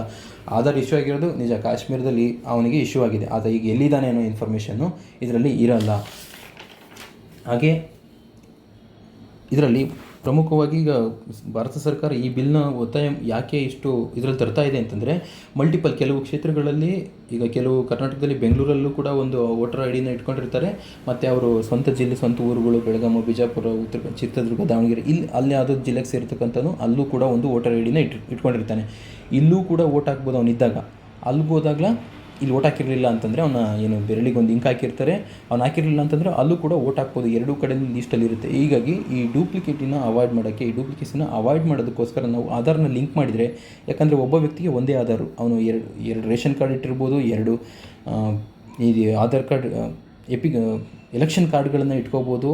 ಆದರೆ ಆತ ಆತನೇ ಆಧಾರ್ ಕಾರ್ಡು ಇರೋದು ಸಾಧ್ಯ. ಹಾಗಾಗಿ ಅಂಥ ಸಿಂಗಲ್ ಏನು ಅಥೆಂಟಿಕೇಟೆಡ್ ಡಾಕ್ಯುಮೆಂಟ್ ಇದೆ, ಆ ಥರದ್ದು ಆಧಾರ್ ಕಾರ್ಡಿಗೆ ನಾವು ಲಿಂಕ್ ಮಾಡಿದಾಗ ಅವನಿಗೆ ಡೂಪ್ಲಿಕೇಟ್ ಏನಾಗುತ್ತೆ, 2 ಆಗುತ್ತೆ, ಅದು ತಪ್ಪಿ ಒಂದಕ್ಕೆ ಸಿಗುತ್ತೆ. ಅವನು ಒಂದಕ್ಕೆ ಮಾತ್ರ ಆಗ್ತಾನೆ. ಅಂದರೆ ಒಬ್ಬ ವ್ಯಕ್ತಿಗೆ ಒಂದು ಮತದಾನದ ಹಕ್ಕನ್ನು ಇಲ್ಲಿ ಅವನು ಪೂರ್ತಿಯಾಗಿ ಚಲಾಯಿಸ್ಬೋದು. ಅವನಿಗೆ ಅಷ್ಟಕ್ಕೆ ಮಾತ್ರನೇ ಅವಕಾಶನ ಲಿಮಿಟ್ ಮಾಡೋವಂಥದ್ದಕ್ಕಾಗಿ ಸರ್ಕಾರ ಇದನ್ನು ಒತ್ತಾಯ ಮಾಡ್ತಾ ಇದೆ. ಹಾಗಾಗಿ ಎಲೆಕ್ಟ್ರಾಲ್ ರಿಫಾರ್ಮ್ಸ್ ಏನೇ ತಂದ್ರೂ ಕೂಡ ಯಾವತ್ತೂ ಅದು ಚರ್ಚೆ ಮುನ್ನೆಲೆಗೆ ಅದು ಇದ್ದೇ ಇರ್ತದೆ. ಈಗ ತರ್ತಿರತಕ್ಕಂಥ ಏನು ಎಲೆಕ್ಷನ್ಸ್ ಲಾಸ್ ಇದೆ, ಇದು ಪೀಪಲ್ ರೆಪ್ರೆಸೆಂಟೇಟಿವ್ ಆ್ಯಕ್ಟ್ 1950ಗೆ ಇದನ್ನು ಅಮೆಂಡ್ಮೆಂಟ್ ಮಾಡ್ತಾ ಇರೋದು. ನಮಗೆ ಗೊತ್ತಿರಲಿ, 1950 ಮತ್ತು 1951 ಇದೆ. ಇದು ರೆಪ್ರೆಸೆಂಟೇಷನ್ಸ್ ಆಫ್ ಪಬ್ಲಿಕ್ ಆ್ಯಕ್ಟ್, ಜನಪ್ರತಿನಿಧಿಗಳ ಕಾಯ್ದೆ ಏನಿದೆ ಇದರಲ್ಲಿ ಮಾಡ್ತಿರ್ತಕ್ಕಂಥ ಇದು 1950ಗೆ ಇದನ್ನು ಈಗ ಅಮೆಂಡ್ಮೆಂಟ್ ನಡೀತಾ ಇರ್ತಕ್ಕಂಥದ್ದು. ಹಾಗೆ ಮುಂದೊಂದು ನಾವು looking behind the forest right acts, ಏನು ಅರಣ್ಯವಾಸಿಗಳ ಹಕ್ಕುಗಳಿದ್ದಾವೆ, ಫಾರೆಸ್ಟ್ ರೈಟ್ ಆ್ಯಕ್ಟ್ ಇದೆ, ಇದು 2006ರಲ್ಲಿ ಜಾರಿಗೆ ಬಂದಂಥದ್ದು. ಇದರಲ್ಲಿ ನಾವು ಮುಖ್ಯವಾಗಿ ಗಮನಿಸೋದಾದರೆ ನೋಡಿ, FRA ಅನ್ನೋದನ್ನು ಇದು ಫಾರೆಸ್ಟ್ ರೈಟ್ ಆ್ಯಕ್ಟ್ ಕೆಳಗಡೆ ಅಲ್ಲಿ ಯಾರಿಗೆ ಇದು ರೈಟ್ಸ್ಗಳನ್ನು ಕೊಡುತ್ತೆ ಅಂತಂದರೆ, ಫಾರೆಸ್ಟ್ ಡ್ವೆಲ್ಲರ್ಸ್ ಇರ್ತಾರೆ, ಅರಣ್ಯವಾಸಿಗಳಿರ್ತಾರೆ, ಅದರಲ್ಲಿ ಟ್ರೈಬಲ್ಸ್ ಕೂಡ ಇರ್ಬೋದು ಅಥವಾ ಟ್ರೆಡಿಷನಲ್ ಡ್ವೆಲ್ಲರ್ಸ್ ಅಂತಲೂ ಇರ್ತಾರೆ. ಈ ರೀತಿಯ ಜನಗಳಲ್ಲಿ, ಕಾಡಿನ ಅಂಚಿನಲ್ಲಿ ವಾಸ ಮಾಡಿರ್ತಕ್ಕಂಥ ಜನಗಳಿಗೆ ಅವರು ಉಳುಮೆ ಮಾಡೋಂತಹ ಭೂಮಿನ ಅವರ ಹೆಸರಿಗೆ, ಅವರಿಗೆ ಆ ನೆಲವನ್ನು ಅವರಿಗೆ ಹಕ್ಕುದಾರರನ್ನಾಗಿ ಮಾಡೋವಂಥದ್ದಕ್ಕೆ ಈ ಕಾಯ್ದೆ ಅವಕಾಶ ಮಾಡಿಕೊಡುತ್ತೆ. ಇದರಲ್ಲಿ ಪ್ರಮುಖವಾಗಿರೋ ಅಂಶಗಳೇನು ಅಂತಂದರೆ, ಇದು ಲ್ಯಾಂಡ್ ರೈಟ್ಸ್ನ ಅವರಿಗೆ ಕೊಡುವಂಥದ್ದು. ಇದರಲ್ಲಿ ಲಿಮಿಟ್ ಇದೆ, ಇದು 4 ಹೆಕ್ಟೇರ್ಸ್ನಷ್ಟು ಮಾತ್ರನೇ ಇರಬೇಕು ಅಂತ ಹೇಳುತ್ತೆ. ಮತ್ತು ಇದರಲ್ಲಿ ಯಾರು ಇದನ್ನು ನಿರ್ಧಾರ ಮಾಡೋದು, ಇವರು ಫಾರೆಸ್ಟ್ ಡ್ವೆಲ್ಲರ್ಸ್ ಇದ್ದಾರೋ ಅಥವಾ ಸಿಟಿಯಿಂದ ಬಂದಿರೋರು ಇದ್ದಾರೋ ಅಂತ ಇದನ್ನು ಡಿಸೈಡ್ ಮಾಡೋದು ಯಾರು ಅಂತಂದರೆ, ಅಲ್ಲಿರುವಂತಹ ಗ್ರಾಮ ಸಭೆ. ಈ ಯಾವ ಪಂಚಾಯತ್ ರಾಜ್ ಆ್ಯಕ್ಟಲ್ಲಿ ನಾವು ನೋಡ್ತೀವಲ್ಲ, ಗ್ರಾಮ ಸಭೆಗಳು ಇದರಲ್ಲಿ ಪ್ರಮುಖವಾಗಿರುತ್ತವೆ. ಗ್ರಾಮಕ್ಕೆ ಏನು ಬೇಕು ಅನ್ನೋದನ್ನು ಗ್ರಾಮ ಸಭೆಯಲ್ಲಿ ನಿರ್ಧಾರ ಮಾಡಬೇಕು. ಯಾರು ಇಲ್ಲಿ ಫಲಾನುಭವಿಗಳು, ಇಲ್ಲಿ ಮನೆ ಯಾರಿಗೆ ಸಿಗಬೇಕು, ಇಲ್ಲಿ ನೀರಿನ ಕನೆಕ್ಷನ್ ಯಾರಿಗೆ ಹಾಕಿಸ್ಬೇಕು, ಈ ಥರದ್ದು ಪೂರ್ತಿ ಗ್ರಾಮದ ಮಟ್ಟದಲ್ಲಿ ಉಸ್ತುವಾರಿಯನ್ನು ನೋಡ್ಕೊಳ್ಳೋದಕ್ಕೆ ಅಂತೇಳಿ ಗ್ರಾಮ ಸಭೆಗಳಿರುತ್ತೆ. ಅಲ್ಲಿ ಗ್ರಾಮ ಸಭೆಯಿಂದ ಏನು ಅನುಮೋದನೆ ಆಗುತ್ತೆ, ಏನು ತೀರ್ಮಾನಗಳಾಗುತ್ತೆ, ಅದನ್ನು ಗ್ರಾಮ ಪಂಚಾಯತಿಗೆ ತಿಳಿಸ್ತಾರೆ. ಗ್ರಾಮ ಪಂಚಾಯತಿಯಿಂದ ಆ ಕೆಲಸಗಳು ನಡೆಯೋದಕ್ಕೆ ಫಂಡ್ನ ರಿಲೀಸ್ ಆಗುತ್ತೆ. ಅದೇ ರೀತಿ ಕಾನ್ಸೆಪ್ಟು ಈ ಫಾರೆಸ್ಟ್ ರೈಟ್ ಆ್ಯಕ್ಟ್ಗಳಲ್ಲೂ ಕೂಡ ಅವಕಾಶ ಮಾಡಿಕೊಟ್ಟಿದೆ. ಇದು ಫಾರೆಸ್ಟ್ ಡ್ವೆಲ್ಲರ್ಸ್ ಯಾರು ಅರಣ್ಯವಾಸಿಗಳಿರ್ತಾರೆ ಅವ್ರಿಗೂ ಕೂಡ ಒಂದು ಗ್ರಾಮ ಸಭೆ ಇರಬೇಕು. ಇದರಲ್ಲಿ ಪ್ರತಿಶತ 2/3 ಅಲ್ಲೇ ಇರ್ತಕ್ಕಂತಹ ಡ್ವೆಲ್ಲರ್ಸ್ ಏನಿರ್ತಾರೆ ಅವರು ಇದರಲ್ಲಿ ಭಾಗವಹಿಸಬೇಕು. ಉಳಿದಂತೆ ಅವರಿಗೆ ಸಹಾಯ ಮಾಡೋದಕ್ಕೆ ಸರ್ಕಾರಿ ಅಧಿಕಾರಿಗಳು ಇದರಲ್ಲಿ ಭಾಗವಹಿಸ್ಬೋದು. ಆದರೆ ಪ್ರಮುಖವಾಗಿ 2/3 ಅದೇ ಗ್ರಾಮ ಸಭೆಯಲ್ಲಿ ಅದೇ ಅರಣ್ಯವಾಸಿಗಳು ಅದರಲ್ಲಿ ಸದಸ್ಯರಾಗಿ ಇರಬೇಕು. ಮತ್ತು ಕಾನ್ಸ್ಟಿಟ್ಯೂಷನಲ್ ಪ್ರೊವಿಷನ್ಸ್ನ ಇದಕ್ಕೆ ನೋಡೋದಾದರೆ, ಇದರಲ್ಲಿ ಹೌದು 5th ಮತ್ತು 6th ಶೆಡ್ಯೂಲ್ನಲ್ಲಿ ಬರ್ತಕ್ಕಂಥ ಯಾವುದೆಲ್ಲ ರಜೆಗಳಿದ್ದಾವೆ ಅದರಲ್ಲಿ ಈ ಫಾರೆಸ್ಟ್ ರೈಟ್ ಆ್ಯಕ್ಟ್ಗಳನ್ನು ಕಂಪಲ್ಸರಿಯಾಗಿ ಮ್ಯಾಂಡೇಟ್ರಿಯಾಗಿ ಅವರು ಇಂಪ್ಲಿಮೆಂಟ್ ಮಾಡಲೇಬೇಕಾಗುತ್ತೆ. ಮತ್ತು ಸೆಕ್ಯೂರಿಟಿ ಇದರಲ್ಲಿ ನೋಡೋದಾದರೆ ಇದನ್ನು ಕನ್ಸರ್ನ್ ನೋಡೋದಾದರೆ ಇದು ನಕ್ಸಲ್, ಇದು ಛತ್ತೀಸ್ಗಢ, ಜಾರ್ಖಂಡ್, ಒರಿಸ್ಸಾ ಈ ರೀತಿಯ ಜಾಗಗಳಲ್ಲಿ ಅರಣ್ಯವಾಸಿಗಳು ತಮ್ಮ ಹಕ್ಕುಗಳಿಗೆ ಇದನ್ನು ಬಳಸ್ಬೋದು. ಆದರೆ ಇದರಲ್ಲಿ ಇದೇ ನೆಪದಲ್ಲಿ ಅಲ್ಲಿ ನಕ್ಸಲ್ ಚಟುವಟಿಕೆಗಳು ಕೂಡ ಇದು ಅವಕಾಶ ಮಾಡಿಕೊಡುತ್ತೆ. ಅರಣ್ಯ ಭಾಗದಲ್ಲಿ ಇರ್ತಕ್ಕಂಥ ಜನ ಈ ಹಕ್ಕುಗಳನ್ನು ಬಳಸಿ ನಾವು ಅಲ್ಲೇ ಇರ್ತೀವಿ ಅಂತ ಹೇಳ್ತಾರೆ. ಆದರೆ ಇದು ಮುಂದೆ ಇಂಟರ್ನಲ್ ಸೆಕ್ಯೂರಿಟಿಗೆ ತೊಂದರೆ ಆಗಿ ನಕ್ಸಲ್ ಅಲ್ಲಿ ಕಾಲಿಡ್ಬೋದು. ನಕ್ಸಲ್ ಇವ್ರ ಜೊತೆಗೆ ಸಂಬಂಧನ ಬೆಳೆಸಿ ನಕ್ಸಲ್ ಅವರು ಸ್ಲೀಪಿಂಗ್ ಸೆಲ್ಸ್ ಥರ ಅಲ್ಲಿ ವರ್ಕ್ ಮಾಡ್ಬೋದು. ಮತ್ತು ಇದಕ್ಕೆ ಇರ್ತಕ್ಕಂತಹ ಚಾಲೆಂಜಸ್ ನಾವು ನೋಡೋದಾದರೆ ಅಡ್ಮಿನಿಸ್ಟ್ರೇಷನ್ ಅಪೇತಿ, ಅಂದರೆ ಇದರಲ್ಲಿ ಯಾರು ಇವರು ಈ ಟ್ರೈಬಲ್ಸ್ ಇರ್ತಾರಲ್ಲ ಅಥವಾ ಫಾರೆಸ್ಟ್ ಡ್ವೆಲ್ಲರ್ಸ್, ಇವರು ದೊಡ್ಡ ಮತದಾರರ ಸಂಖ್ಯೆ ಇರಲ್ಲ. ಇವರು it's not a big voters. ಹಾಗಾಗಿ ರಾಜಕೀಯದವರಿಗೆ ಇವರೊಂದು ನೆಪ ಮಾತ್ರ ಆಗ್ತಾರೆ. ಅವ್ರನ್ನೇನು ನಾವು ಅಷ್ಟೊಂದು ಅವ್ರ ಬಗ್ಗೆ ಕಾಳಜಿ ವಹಿಸೋಂಥ ಅವಶ್ಯಕತೆ ಇಲ್ಲ, ಯಾಕಂದರೆ ಅವರಿಂದ ನಮಗೆ ಲಾಭ ಇಲ್ಲ, ಅವರಿಂದ ನಮಗೆ ಓಟ್ ಹಾಕಲ್ಲ ಅನ್ನೋ ಒಂದು ಮನೋಭಾವನೆ ಇರ್ಬೋದು. ಮತ್ತು ಫಾರೆಸ್ಟ್ ಬ್ಯೂರೋಕ್ರಸಿ, ಅರಣ್ಯ ಅಧಿಕಾರಿಗಳು ಇವರಿಗೆ ಹೆಚ್ಚಿನ ಸವಲತ್ತುಗಳನ್ನು ಒದಗಿಸ್ಕೊಡೋದ್ರ ಬದಲಾಗಿ ಇವರನ್ನು ಜಾಗ ಖಾಲಿ ಮಾಡಿಸೋದಕ್ಕೆ ಹೆಚ್ಚಾಗಿ ಒತ್ತು ಕೊಡ್ತಾರೆ. ಅದು ಯಾಕಂದರೆ ಅಷ್ಟಾಗಿ ಅವ್ರಿಗೆ ಬೇಕಾಗಿಲ್ಲ ಕಾಳಜಿ ವಹಿಸೋವಂಥದ್ದು. ಇದರಲ್ಲಿ ಸಮಸ್ಯೆ ಇದೆ. ನಿಮಗೆ ಮಾಹಿತಿಗಾಗಿ ಹೇಳ್ತೀನಿ, 2017-18ನೇ ಇಸ್ವಿಯಲ್ಲಿ ಸುಪ್ರೀಂ ಕೋರ್ಟು ಒಂದು ತೀರ್ಪನ್ನು ಕೊಡುತ್ತೆ. ಫಾರೆಸ್ಟ್ ರೈಟ್ ಆ್ಯಕ್ಟ್ ಕೆಳಗಡೆ ಏನು ಇವಾಗ ಫಾರೆಸ್ಟ್ ಡ್ವೆಲ್ಲರ್ಸ್ ಇದ್ದಾರೆ ಅವ್ರನ್ನೆಲ್ಲರನ್ನೂ ಕೂಡ ಅವ್ರನ್ನೆಲ್ಲರನ್ನೂ ಕೂಡ ಅರಣ್ಯ ಈಗೇನು ವಾಸ ಮಾಡ್ತಾ ಇದ್ದಾರೆ ಆ ಜಾಗದಿಂದ ಅವ್ರನ್ನ ಖಾಲಿ ಮಾಡಿಸಿ ಅಂತೇಳಿ ಒಂದು ಆದೇಶನ ಕೊಡುತ್ತೆ. ಅದಾದ ನಂತರ ಇದಕ್ಕೆ ಮಿನಿಸ್ಟ್ರಿ ಆಫ್ ಟ್ರೈಬಲ್ ಅಫೇರ್ಸ್ ಇದರ ವಾದ ಏನು ಅಂತ ಸುಪ್ರೀಂ ಕೋರ್ಟ್ ಇದನ್ನು ಕೇಳುತ್ತೆ. ನಾವು ಇದಕ್ಕೆ ಈ ತೀರ್ಪನ್ನ ಕೊಡಬೇಕು ಅಂತ ಇದ್ದೀವಿ, ಇದಕ್ಕೆ ಒಂದು ಅಫಿಡವಿಟ್ನ ಹಾಕಿ ನೀವು ಟ್ರೈಬಲ್ ಅಫೇರ್ಸ್ ಇದನ್ನು FRAನ ಜಾರಿ ಮಾಡುವಂಥ ಇಲಾಖೆ ಯಾವುದು, ನಂತರ ಸಚಿವಾಲಯ ಯಾವುದು ಅಂತಂದರೆ ministry of tribal affairs, government of India. ಇದಕ್ಕೆ ಇದು ಈ FRAನ ಇಂಪ್ಲಿಮೆಂಟ್ ಮಾಡುತ್ತೆ. ಹಾಗಾಗಿ ನೀವು ಅರಣ್ಯವಾಸಿಗಳ ಪರವಾಗಿ ನೀವು ಒಂದು ಅಫಿಡವಿಟ್ನ ಹಾಕಿ ಅಂತ ಸುಪ್ರೀಂ ಕೋರ್ಟ್ ಕೇಳಿದಾಗ ಮಿನಿಸ್ಟ್ರಿ ಆಫ್ ಟ್ರೈಬಲ್ ಅಫೇರ್ಸ್ ಅವರು 2 ಬಾರಿನೂ ಕೂಡ ಆಬ್ಸೆಂಟ್ ಆದರು. ಅಂದರೆ ಸರ್ಕಾರಕ್ಕೆ ಆವತ್ತು ಈ ಟ್ರೈಬಲ್ ಏನಿದ್ದಾರೆ ಇವ್ರ ಬಗ್ಗೆ ಒಂದು ಕನಿಕರ ಇಲ್ಲ, ಒಂದು ಕಾಳಜಿ ಇಲ್ಲ ಅಂತೇಳಿ ಹಲವಾರು ಸ್ಟ್ರೈಕ್ಗಳು ನಡೆದವು. ಪೇಪರ್ಗಳಲ್ಲಿ ತುಂಬಾ ಆರ್ಟಿಕಲ್ಲು, ಎಡಿಟೋರಿಯಲ್ಸಲ್ಲೆಲ್ಲ ಡಿಸ್ಕಷನ್ ಆಯಿತು. ಅದೇ ರೀತಿ ಚಾಲೆಂಜಿಂಗಸಲ್ಲಿ ಇವ್ರಿಗೆ ಸರ್ಕಾರ ಅವರ ಹಕ್ಕುಗಳನ್ನು ರಕ್ಷಣೆ ಮಾಡೋದಕ್ಕೆ ಅದು ಮುಂದಾಗಬೇಕು ಇನ್ನೂ ಹೆಚ್ಚಿನದಾಗಿ ಅನ್ನೋದು ಹೇಳ್ತಾ ಇದೆ. ಒಟ್ಟಾರೆಯಾಗಿ ಈ ಫಾರೆಸ್ಟ್ ರೈಟ್ ಆ್ಯಕ್ಟನ್ನು ನಾವು ತಿಳ್ಕೊಂಡ್ವಿ. ಈ ಎಡಿಟೋರಿಯಲ್ ಇರ್ತಕ್ಕಂತಹ ಮುಖ್ಯವಾದ ಕನ್ಸರ್ನ್ ಏನಿದೆ ಅಂತಂದರೆ ಅದರಲ್ಲಿ ಚಾಲೆಂಜಸ್ನ ಅವರು ಹೇಳ್ತಾ ಇದ್ದಾರೆ, ಇನ್ನೂ ಹೆಚ್ಚಾಗಿ ಹೇಳಿದ್ದಾರೆ. ಇದರಲ್ಲಿ ಸುಮಾರು ಮಿನಿಸ್ಟ್ರಿ ಆಫ್ ಟ್ರೈಬಲ್ ಅಫೇರ್ಸ್ಗೆ ಬಂದಿರತಕ್ಕಂಥ ಸುಮಾರು 42,50,602 ಕ್ಲೈಮ್ಗಳು ಬಂದಿದ್ದಾವೆ. ನಮಗೆ ಭೂಮಿ ಹಕ್ಕುಗಳನ್ನು ಕೊಡಬೇಕು ಅನ್ನೋ ಒಂದು ಕ್ಲೈಮ್ನ ಮಾಡಿದ್ದಾರೆ. ಆದರೆ ಇದರಲ್ಲಿ ಸುಮಾರು ಇದುವರೆಗೂ ಕೇವಲ 46% ಮಾತ್ರನೇ ಈ ಅಪ್ಲಿಕೇಶನ್ಸ್ಗಳನ್ನು ವಿಲೇವಾರಿ ಮಾಡಲಾಗಿದೆ. ಹಾಗೆ ಇದರಲ್ಲಿ ಇರ್ತಕ್ಕಂಥ ಇನ್ನೂ ಸಮಸ್ಯೆಗಳೇನು ಅಂತಂದರೆ ಫಸ್ಟ್ ಸ್ಟೇಜಲ್ಲಿ ಏನು ನಡೆಯುತ್ತೆ, ನಾವು ಮುಂಚೆ ಮಾತಾಡಿರೋ ಥರ ಗ್ರಾಮ ಸಭೆ ನಡೀಬೇಕು. ಫಸ್ಟ್ ಸ್ಟೇಜಲ್ಲಿ ಇದೊಂದು ಗ್ರಾಮ ಸಭೆ ನಡೆಯುತ್ತೆ. ಆದರೆ ಇದೇ ಪ್ರಮುಖವಾಗಿ ಇಲ್ಲಿಂದ ಯಾರು ಇದರಲ್ಲಿ ಫಲಾನುಭವಿಗಳು, ಯಾರು ಅರ್ಹರಿಗೆ ಭೂಮಿಯನ್ನು ವಿತರಣೆ ಮಾಡಬೇಕು ಅನ್ನೋದೆಲ್ಲವೂ ತೀರ್ಮಾನ ಆಗೋದು ಈ ಗ್ರಾಮ ಸಭೆಯಲ್ಲಿ. ಆದರೆ ಹಲವು ಜಾಗಗಳಲ್ಲಿ ಈ ಗ್ರಾಮ ಸಭೆ ಅನ್ನೋದು ನಡೀತಾ ಇಲ್ಲ ಸಮರ್ಪಕವಾಗಿ. ಇದರಲ್ಲಿ ಹಕ್ಕುಗಳು ಅವರಿಗೆ ತಲುಪೋಕ್ಕೆ ಸಾಧ್ಯ ಇದ್ರೂ ಕೂಡ ಈ ಗ್ರಾಮ ಸಭೆಗಳು ಸರ್ಕಾರದ ಅಧಿಕಾರಿಗಳಿಂದನೋ ಅಥವಾ ಅಲ್ಲಿರುವಂಥ ಜನಗಳ ನಿರ್ಲಕ್ಷ್ಯತೆಯಿಂದನೋ ಇಲ್ಲಿ ಗ್ರಾಮ ಸಭೆಗಳು ಸರಿಯಾಗಿ ನಡೀತಾ ಇಲ್ಲ ಅಂತಕ್ಕಂಥದ್ದು. ಹಾಗೆ ಮತ್ತು mass rejection claims by the authorities, ಏನು ಇಷ್ಟೊಂದು ಪ್ರಮಾಣದಲ್ಲಿ ಅರ್ಜಿಗಳು ಬಂದಿದ್ದರೂ ಕೂಡ ಮಾಸ್ ಆಗಿ ರಿಜೆಕ್ಟ್ ಮಾಡ್ತಾ ಇದ್ದಾರೆ. ಯಾವ ರೀಸನ್ನು ಏನು ಅಂತ ಏನು ಹೇಳ್ತಾ ಇಲ್ಲ. ಮತ್ತು ಸ್ಯಾಟಲೈಟಿಂದ ಇಮೇಜ್ಗಳನ್ನು ತೆಗೆದಾಗ ಅಲ್ಲಿಂದ ಏನು ಸ್ಟಡಿ ಮಾಡಿ ತೆಗೆದುಕೊಂಡಿರೋಂತಹ ರಿಸಲ್ಟ್ಸಿಂದನೂ ಕೂಡ ಹೇಳಿದೆ ಪ್ರೂಫ್ ಇಲ್ಲ, ಸರಿಯಾದ ಪ್ರೂಫ್ಗಳಿಲ್ಲ ಅಂತೇಳಿ ಇಗ್ನೋರ್ ಮಾಡಿ ಅದನ್ನು ಅಪ್ಲಿಕೇಶನ್ಗಳನ್ನು ರಿಜೆಕ್ಟ್ ಮಾಡ್ತಾ ಇದ್ದಾರೆ. ಮತ್ತು ಇದರಲ್ಲಿ ಇವರಿಗೆ ಪೂರ್ ಅವೇರ್ನೆಸ್ ಇರುತ್ತೆ. ಯಾರಿಗೆ ಇಲ್ಲಿರ್ತಕ್ಕಂಥವ್ರಿಗೆ ನಮ್ಮ ಹಕ್ಕುಗಳೇನು ಅನ್ನೋದು ಗೊತ್ತಿರಲ್ಲ. ಅವರಿಗೆ ಜಾಗ ಸಿಕ್ಕಿದ್ರೆ ಸಾಕು, ಅವ್ರಿಗೆ ಹೊಲ ಉಳುಮೆ ಮಾಡ್ತೀವಿ ಅನ್ನೋದು ಅಷ್ಟೇ ಮಾತ್ರ ಗೊತ್ತಿರುತ್ತೆ. ನಾವು ಒಂದು ಗ್ರಾಮ ಸಭೆ ಕಂಡಕ್ಟ್ ಮಾಡಬೇಕು, ಇದರಲ್ಲಿ ನಮ್ಮ ಹಕ್ಕುಗಳನ್ನು ನಾವು ಹೋರಾಡಬೇಕು, ನಮಗೆ ಪ್ರೂಫ್ ಡಾಕ್ಯುಮೆಂಟ್ಸ್ಗಳನ್ನ ಕೊಡಬೇಕು, ಈ ಥರದವ್ರಿಗೆ ಯಾವುದೇ ರೀತಿಯಾದಂತಹ ಒಂದು ಅಷ್ಟೊಂದು ಸಮರ್ಪಕವಾದಂತಹ ಜ್ಞಾನ ವಿವೇಚನೆಗಳು ಇರೋದಿಲ್ಲ ಟ್ರೈಬಲ್ ಅವರಿಗೆ. ಹಾಗಾಗಿ ಇಲ್ಲಿ ಅವೇರ್ನೆಸ್ ಬಗ್ಗೆ ಇವರಿಗೆ ಮಾಹಿತಿ ಇಲ್ಲ. ಹಾಗಾಗಿ ಇಂತಹ ಸಂದರ್ಭದಲ್ಲಿ ಕೆಲವು NGOಗಳು ಇವ್ರನ್ನ ಅಲ್ಲಿಗೋಗಿ ರೀಚ್ ಆಗಿ ಅವರಿಗೆ ಬೇಕಾಗಿರ್ತಕ್ಕಂಥ ಅವೇರ್ನೆಸ್ನ ಮೂಡಿಸಿ ಅವರಿಗೆ ಡಾಕ್ಯುಮೆಂಟ್ನ ಕೊಡೋದ್ರ ಮೂಲಕ ಸರ್ಕಾರದ ಜೊತೆ ಒಂದು ಮೀಟಿಂಗ್ಗಳನ್ನು ಕಂಡಕ್ಟ್ ಮಾಡಿ ಅವರಿಗೆ ಹಕ್ಕುಗಳನ್ನು ತಲುಪಿಸುವಂಥ ಕೆಲಸಗಳನ್ನು ಯಶಸ್ವಿಯಾಗಿ ಕೆಲವು NGOಗಳು ದೇಶದಲ್ಲಿ ಮಾಡ್ತಾ ಇದ್ದಾವೆ. ಉದಾಹರಣೆಗೆ ಗುಜರಾತಲ್ಲಿ ದಾಂಗ್ ಡಿಸ್ಟಿಕಲ್ಲಿ ಕೆಲವು NGOಗಳು ಇದನ್ನು ಸಮರ್ಪಕವಾಗಿ ಮಾಡಿ ಆ ಫಲಾನುಭವಿಗಳ ಬೆನಿಫಿಷರೀಸ್ಗಳಿಗೆ ಇದರ ಫಲವು ಮುಟ್ಟೋ ಥರದಲ್ಲಿ ಪ್ರತಿ ಹಂತದಲ್ಲಿ ಇವರು ಕೈ ಜೋಡಿಸಿದ್ದಾರೆ.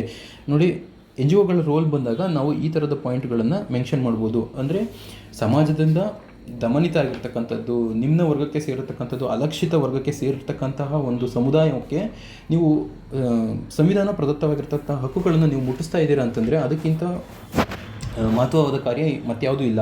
ಹಾಗಾಗಿ NGOಗಳು ಯಾವುದೇ ಫಲಾಪೇಕ್ಷೆ ಇಲ್ಲದೇ ಈ ಥರದ ಒಂದು ಮಾನವೀಯ ಮೌಲ್ಯಗಳನ್ನ ಇಟ್ಕೊಂಡು ಇಂತಹ ಕಾರ್ಯಗಳನ್ನು ಮಾಡೋದು ನಿಜಕ್ಕೂ ಸಮಾಜದಲ್ಲಿ ಶ್ಲಾಘನೀಯ. ಹಾಗೆ many tribals areas are witnessing a decline in the quality of the forest produce in the vicinity. ಈಗ ಇವರಿಗೆ ರೈಟ್ಸ್ ಸಿಕ್ಕಿದ್ರು ಕೂಡ ಫಾರೆಸ್ಟ್ ಪ್ರಾಡಕ್ಟ್ಗಳಲ್ಲಿ ಅವರಿಗೆ ಜಾಗ ಸಿಗುತ್ತೆ. 4 hectares ಏನು ಲಿಮಿಟ್ ಇದೆ. ಇಂತಹ ಜಾಗಗಳಲ್ಲಿ ಅವ್ರಿಗೆ ಏನಿರುತ್ತೆ ಅಂತಂದರೆ ಅವು ಪೂರ್ ಕ್ವಾಲಿಟಿ ಇರುತ್ತೆ ಮತ್ತು ಲೋ ಫರ್ಟೈಲ್ ಇರುತ್ತೆ, ಲ್ಯಾಕ್ ಆಫ್ ಇರಿಗೇಷನ್ ಇರುತ್ತೆ. ಅವು ಕಾಡಿನ ಅಂಚಿನ ಭಾಗಗಳಾಗಿರೋದ್ರಿಂದ ಅಲ್ಲಿ ಅವ್ರಿಗೆ ಲೋ ಫರ್ಟೈಲ್ ಇರ್ಬೋದು. ಮತ್ತು ಇರಿಗೇಷನ್ ಫೆಸಿಲಿಟೀಸು, ಮಾಡರ್ನ್ ಎಕ್ವಿಪ್ಮೆಂಟ್ಸ್, ಇನ್ಫ್ರಾಸ್ಟ್ರಕ್ಚರ್ನ ಡೆವಲಪ್ ಮಾಡೋದಕ್ಕೆ ಸರ್ಕಾರ ನಿರ್ಬಂಧ ಇರುತ್ತೆ. ಹಾಗಾಗಿ ಇದನ್ನೆಲ್ಲ ಮಾಡೋಕ್ಕೆ ಸಾಧ್ಯ ಇಲ್ಲ. ಹಾಗಾಗಿ ಅವರು ಮಳೆ ಆಶ್ರಿತ ವ್ಯವಸಾಯಕ್ಕೆ ಅವರು ಹೆಚ್ಚಾಗಿ ಒತ್ತು ಕೊಡಬೇಕಾಗುತ್ತೆ. ಇಂಥ ಸಂದರ್ಭದಲ್ಲಿ ಕಾಲಕ್ರಮೇಣವಾಗಿ ಅಲ್ಲಿನ ಫಲವತ್ತತೆ ಕಡಿಮೆಯಾಗಿ ಅವರ ಇಳುವರಿಯೂ ಕೂಡ ಕಡಿಮೆ ಆಗ್ತಾ ಬರುತ್ತೆ.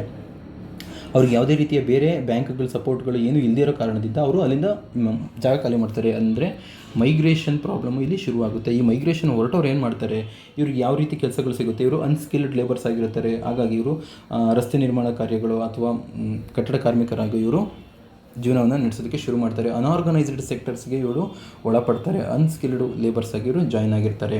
ಇಂತಹ ಸಂದರ್ಭದಲ್ಲಿ ಮತ್ತೆ NGOಗಳ ಪಾತ್ರ ಇಲ್ಲಿ ಮುಖ್ಯವಾಗುತ್ತೆ. ಅವರಿಗೆ ಆಯಾ ಪ್ರದೇಶಕ್ಕೆ ಅನುಗುಣವಾಗಿ ಏನು ಬೆಳೀತದೆ ಅಲ್ಲಿ ವ್ಯಾಲ್ಯೂ ಆ್ಯಡೆಡ್ ಮೆಟೀರಿಯಲ್ಸ್ಗಳ ಥರ. ಈಗ ನಾರ್ತ್ ಈಸ್ಟ್ ಕಡೆ ಹೋದರೆ ಅಲ್ಲಿ ಬ್ಯಾಂಬು ಪ್ರಮುಖವಾದಂತಹ ಬೆಳೆ, ಮತ್ತು ಅಗರ್ ವುಡ್ ಅಂತ ಹೇಳ್ಬೋದು. ಹಾಗೆ ಅಲೋವೆರಾ, ಈ ಥರ ಆಧುನಿಕ ಮನುಷ್ಯನ ಜೀವನಕ್ಕೆ ಪಟ್ಟಣದ ನಾಗರಿಕರಿಗೆ ಏನು ಅವಶ್ಯಕತೆ ಇದೆ ಆ ಥರದ ಪ್ರಾಡಕ್ಟ್ಗಳನ್ನು ಅವರಿಗೆ ವ್ಯಾಲ್ಯೂ ಆ್ಯಡೆಡ್ ಥರ ಆಗಿ ಅಥವಾ ಬರುವಂಥ ಫಾರೆಸ್ಟ್ ಮೈನರ್ ಪ್ರಾಡಕ್ಟ್ಗಳನ್ನು ಇವರು ಹೆಚ್ಚಾಗಿ ಪ್ರೊಸೆಸ್ ಮಾಡಿ ಅವರಿಗೆ ಒಂದು ಮಾರ್ಕೆಟ್ನ ಕ್ರಿಯೇಟ್ ಮಾಡಿಕೊಡ್ಬೋದು. ಇದರಲ್ಲಿ NGO ಪಾತ್ರಗಳು ಇಲ್ಲಿ ಪ್ರಮುಖವಾಗುತ್ತೆ. ನೀವು ನೋಡ್ಬೋದು ಮಿನಿಸ್ಟ್ರಿ ಆಫ್ ಟ್ರೈಬಲ್ ಅಫೇರ್ಸ್ ಕೆಳಗಡೆ ಒಂದು ಟ್ರೈಫೆಡ್ ಅನ್ನೋ ಒಂದು ಫೆಡರೇಷನ್ ಇದೆ. ಇದು ಟ್ರೈಬಲ್ ಏನು ಪ್ರೊಡಕ್ಷನ್ ನಡೆಯುತ್ತೆ, ಫಾರೆಸ್ಟ್ ಮೈನರ್ ಪ್ರಾಡಕ್ಟ್ಸ್ ಏನಿರುತ್ತೆ ಅದನ್ನು ಮಾರ್ಕೆಟ್ಗೆ ಕ್ರಿಯೇಟ್ ಮಾಡಿಕೊಡೋವಂಥದ್ದು ಅಥವಾ ಇಂಟರ್ನ್ಯಾಷನಲ್ ಲೆವೆಲ್ ಎಕ್ಸ್ಪೋರ್ಟ್ ಮಾಡೋವಂಥದ್ದು ಕೂಡ ಈ ಫೆಡರೇಷನ್ ಮಾಡುತ್ತೆ. ಹಾಗೆ ಏನು ರೆಕಮೆಂಡೇಷನ್ ಮೆಡಿಕಲ್ ಮತ್ತು ಎಕೋ ಟೂರಿಸಮ್, ಇದರಲ್ಲಿ ಇದನ್ನು ಬಿಟ್ಟು ನಾವು ಇವರಿಗೆ ಹೊಸ ಪರ್ಯಾಯ ಮಾರ್ಗಗಳನ್ನು ನೋಡೋದಾದರೆ ನಾವು ಆಲ್ಟರ್ನೇಟಿವ್ ಆಗಿ ಮೆಡಿಕಲ್ ಟೂರಿಸಮ್ ಇರ್ಬೋದು ಮತ್ತು ಎಕೋ ಟೂರಿಸಮನ್ನು ಈಗ ಆಲ್ರೆಡಿ ಕೇರಳ ಮಾಡಲಲ್ಲಿ ಇದನ್ನು ಸಕ್ಸಸ್ಫುಲ್ಲಾಗಿ ಮಾಡಿದ್ದಾರೆ. ನೀವು ಅಲ್ಲಿಂದ ಮೈಗ್ರೇಷನ್ ಮಾಡೋ ಬದಲಾಗಿ ಹೊಸ ಪದ್ಧತಿಗೆ ನಾವು ಅಳವಡಿಸ್ಕೋಬೇಕು. ಅಲ್ಲಿ ಮೆಡಿಕಲ್ ಟೂರಿಸಮ್ನ ಮಾಡ್ಬೋದು ಮತ್ತು ಎಕೋ ಟೂರಿಸಮ್ ಮಾಡೋದ್ರ ಮೂಲಕ ಅಲ್ಲಿರೋ ಜನ ಫಾರೆಸ್ಟ್ ರೈಟ್ಗಳನ್ನು ಸಮರ್ಪಕವಾಗಿ ಬಳಸಿ ಅಲ್ಲೇ ಉಳಿಕೋಬೋದು. ಮತ್ತು ಅಲ್ಲಿರ್ತಕ್ಕಂತಹ ಏನು ಟ್ರೈಬಲ್ ಪಾಪ್ಯುಲೇಷನ್ಸ್ಗೆ ಅವರಿಗೆ ಒಂದು ಫಾರ್ಮಲ್ ಎಜುಕೇಷನ್ನ ನಿಧಾನಕ್ಕೆ ಕೊಡೋದ್ರ ಮೂಲಕ ನಿಮಗೆ ಮಾಹಿತಿಗಾಗಿ ಹೇಳ್ತೀನಿ. OP ಚೌಧರಿ ಅನ್ನೋ ಒಬ್ಬ IAS ಅಧಿಕಾರಿಯವರು ಪೂರ್ತಿ ಟ್ರೈಬಲ್ ಏರಿಯಾಗೆ ಹೋದಾಗ ನಕ್ಸಲಿಸಮ್ ಎಲ್ಲ ಜಾಸ್ತಿ ಇರುತ್ತೆ. ಅವರಿಗೆ ಪ್ರಮುಖವಾಗಿ ಶಿಕ್ಷಣದ ಮೂಲಕ ನಾವು ಅಭಿವೃದ್ಧಿ ಪಡಿಸಬೇಕು ಅಂತ ಯೋಚನೆ ಮಾಡಿ ಅವರಿಗೆ ABCD ಹೇಳ್ಕೊಡೋಕ್ಕೆ ಬರಲ್ಲ. ಹಾಗಾಗಿ ಅವ್ರದ್ದೇ ಟ್ರೈಬಲ್ ಲ್ಯಾಂಗ್ವೇಜಲ್ಲಿ ಅದರಲ್ಲಿ A, B, C, D ಈ ಥರದನ್ನ ಅಕ್ಷರಗಳನ್ನು ಹೇಳ್ಕೊಟ್ಟು ಅವ್ರಿಗೆ ಶಿಕ್ಷಣದ ರುಚಿಯನ್ನು ಹಚ್ಚಿ ಅವರು ಆ ಜಿಲ್ಲೆಯಲ್ಲಿ ಟ್ರೈಬಲ್ ಅವರು ಏನು ಬುಡಕಟ್ಟು ಜನಾಂಗದವರೇ ಒಳ್ಳೆಯ ಅತ್ಯುತ್ತಮ ಫಲಿತಾಂಶವನ್ನು SLC ಮಟ್ಟಕ್ಕೆ ಬಂದು ಕೊಡೋ ರೀತಿಯ ಪ್ರಯತ್ನವನ್ನು ಅವರಿಂದ ಮಾಡಿಸ್ತಾರೆ. ಹಾಗಾಗಿ ಅಧಿಕಾರಿಗಳು, ಬ್ಯೂರೋಕ್ರಸಿಯವರು ಮನಸ್ಸು ಮಾಡಿದರೆ ಆ ಥರ ಸಮಾಜದಿಂದ ಮುಖ್ಯವಾಹಿನಿಯಿಂದ ದೂರ ಉಳಿದಿರ್ತಕ್ಕಂತಹ ಒಂದು ಅಲಕ್ಷಿತ ಗುಂಪನ್ನು ಸಹ ಅವರು ಮೇಲಕ್ಕೆತ್ಬೋದು ಅನ್ನೋದನ್ನು ನಾವು OP ಚೌಧರಿ ಅವರ ಮೂಲಕ ನಾವು ನೋಡಿದ್ದೀವಿ. ಹಾಗಾಗಿ ಈ ರೀತಿ ಎಜುಕೇಷನ್ ಸಿಕ್ಕಿದಾಗ ಅವರಿಗೆ ನೆಕ್ಸ್ಟ್ ಒಂದು ಸ್ಕಿಲ್ ಡೆವಲಪ್ ಮಾಡಿಸೋದ್ರ ಮೂಲಕ ಇಲ್ಲಿ ಈ ಫಾರೆಸ್ಟ್ ರೈಟ್ ಆ್ಯಕ್ಟ್ ಕೆಳಗಡೆ ಕೊಟ್ಟಿರ್ತಕ್ಕಂಥ ಹಕ್ಕುಗಳು ಅವರಿಗೆ ಯಾವುದೇ ರೀತಿ ವಿಫಲ ಆದಾಗ ಅವರು ಮುಂದೆ ಮತ್ತೆ ತಮ್ಮ ಬದುಕನ್ನು ಕಟ್ಕೊಳ್ಳಲು ಇದು ಸಹಾಯ ಮಾಡುತ್ತೆ. ಸ್ವತಂತ್ರವಾಗಿ ಅವರು ಜೀವನ ಮಾಡೋದಕ್ಕೆ ಈ ರೀತಿಯ ಸ್ಕಿಲ್ ಬೇಸ್ಡ್ ಎಜುಕೇಷನನ್ನು ಅಲ್ಲಿ ಮತ್ತು ವಿತ್ ಅಶ್ಯೂರ್ಡ್ ಜಾಬ್ಸ್ಗಳನ್ನು ಕೊಡೋದ್ರ ಮೂಲಕ ನಾವು ಅವರನ್ನು ಇನ್ನೂ ಹೆಚ್ಚಾಗಿ ಅವರ ಸ್ವಂತ ಕಾಲ ಮೇಲೆ ಅವರು ನಿಲ್ಲೋ ರೀತಿಯಲ್ಲಿ ನಾವೊಂದು ಪ್ರಯತ್ನವನ್ನು ಮಾಡ್ಬೋದು. So, thank you all.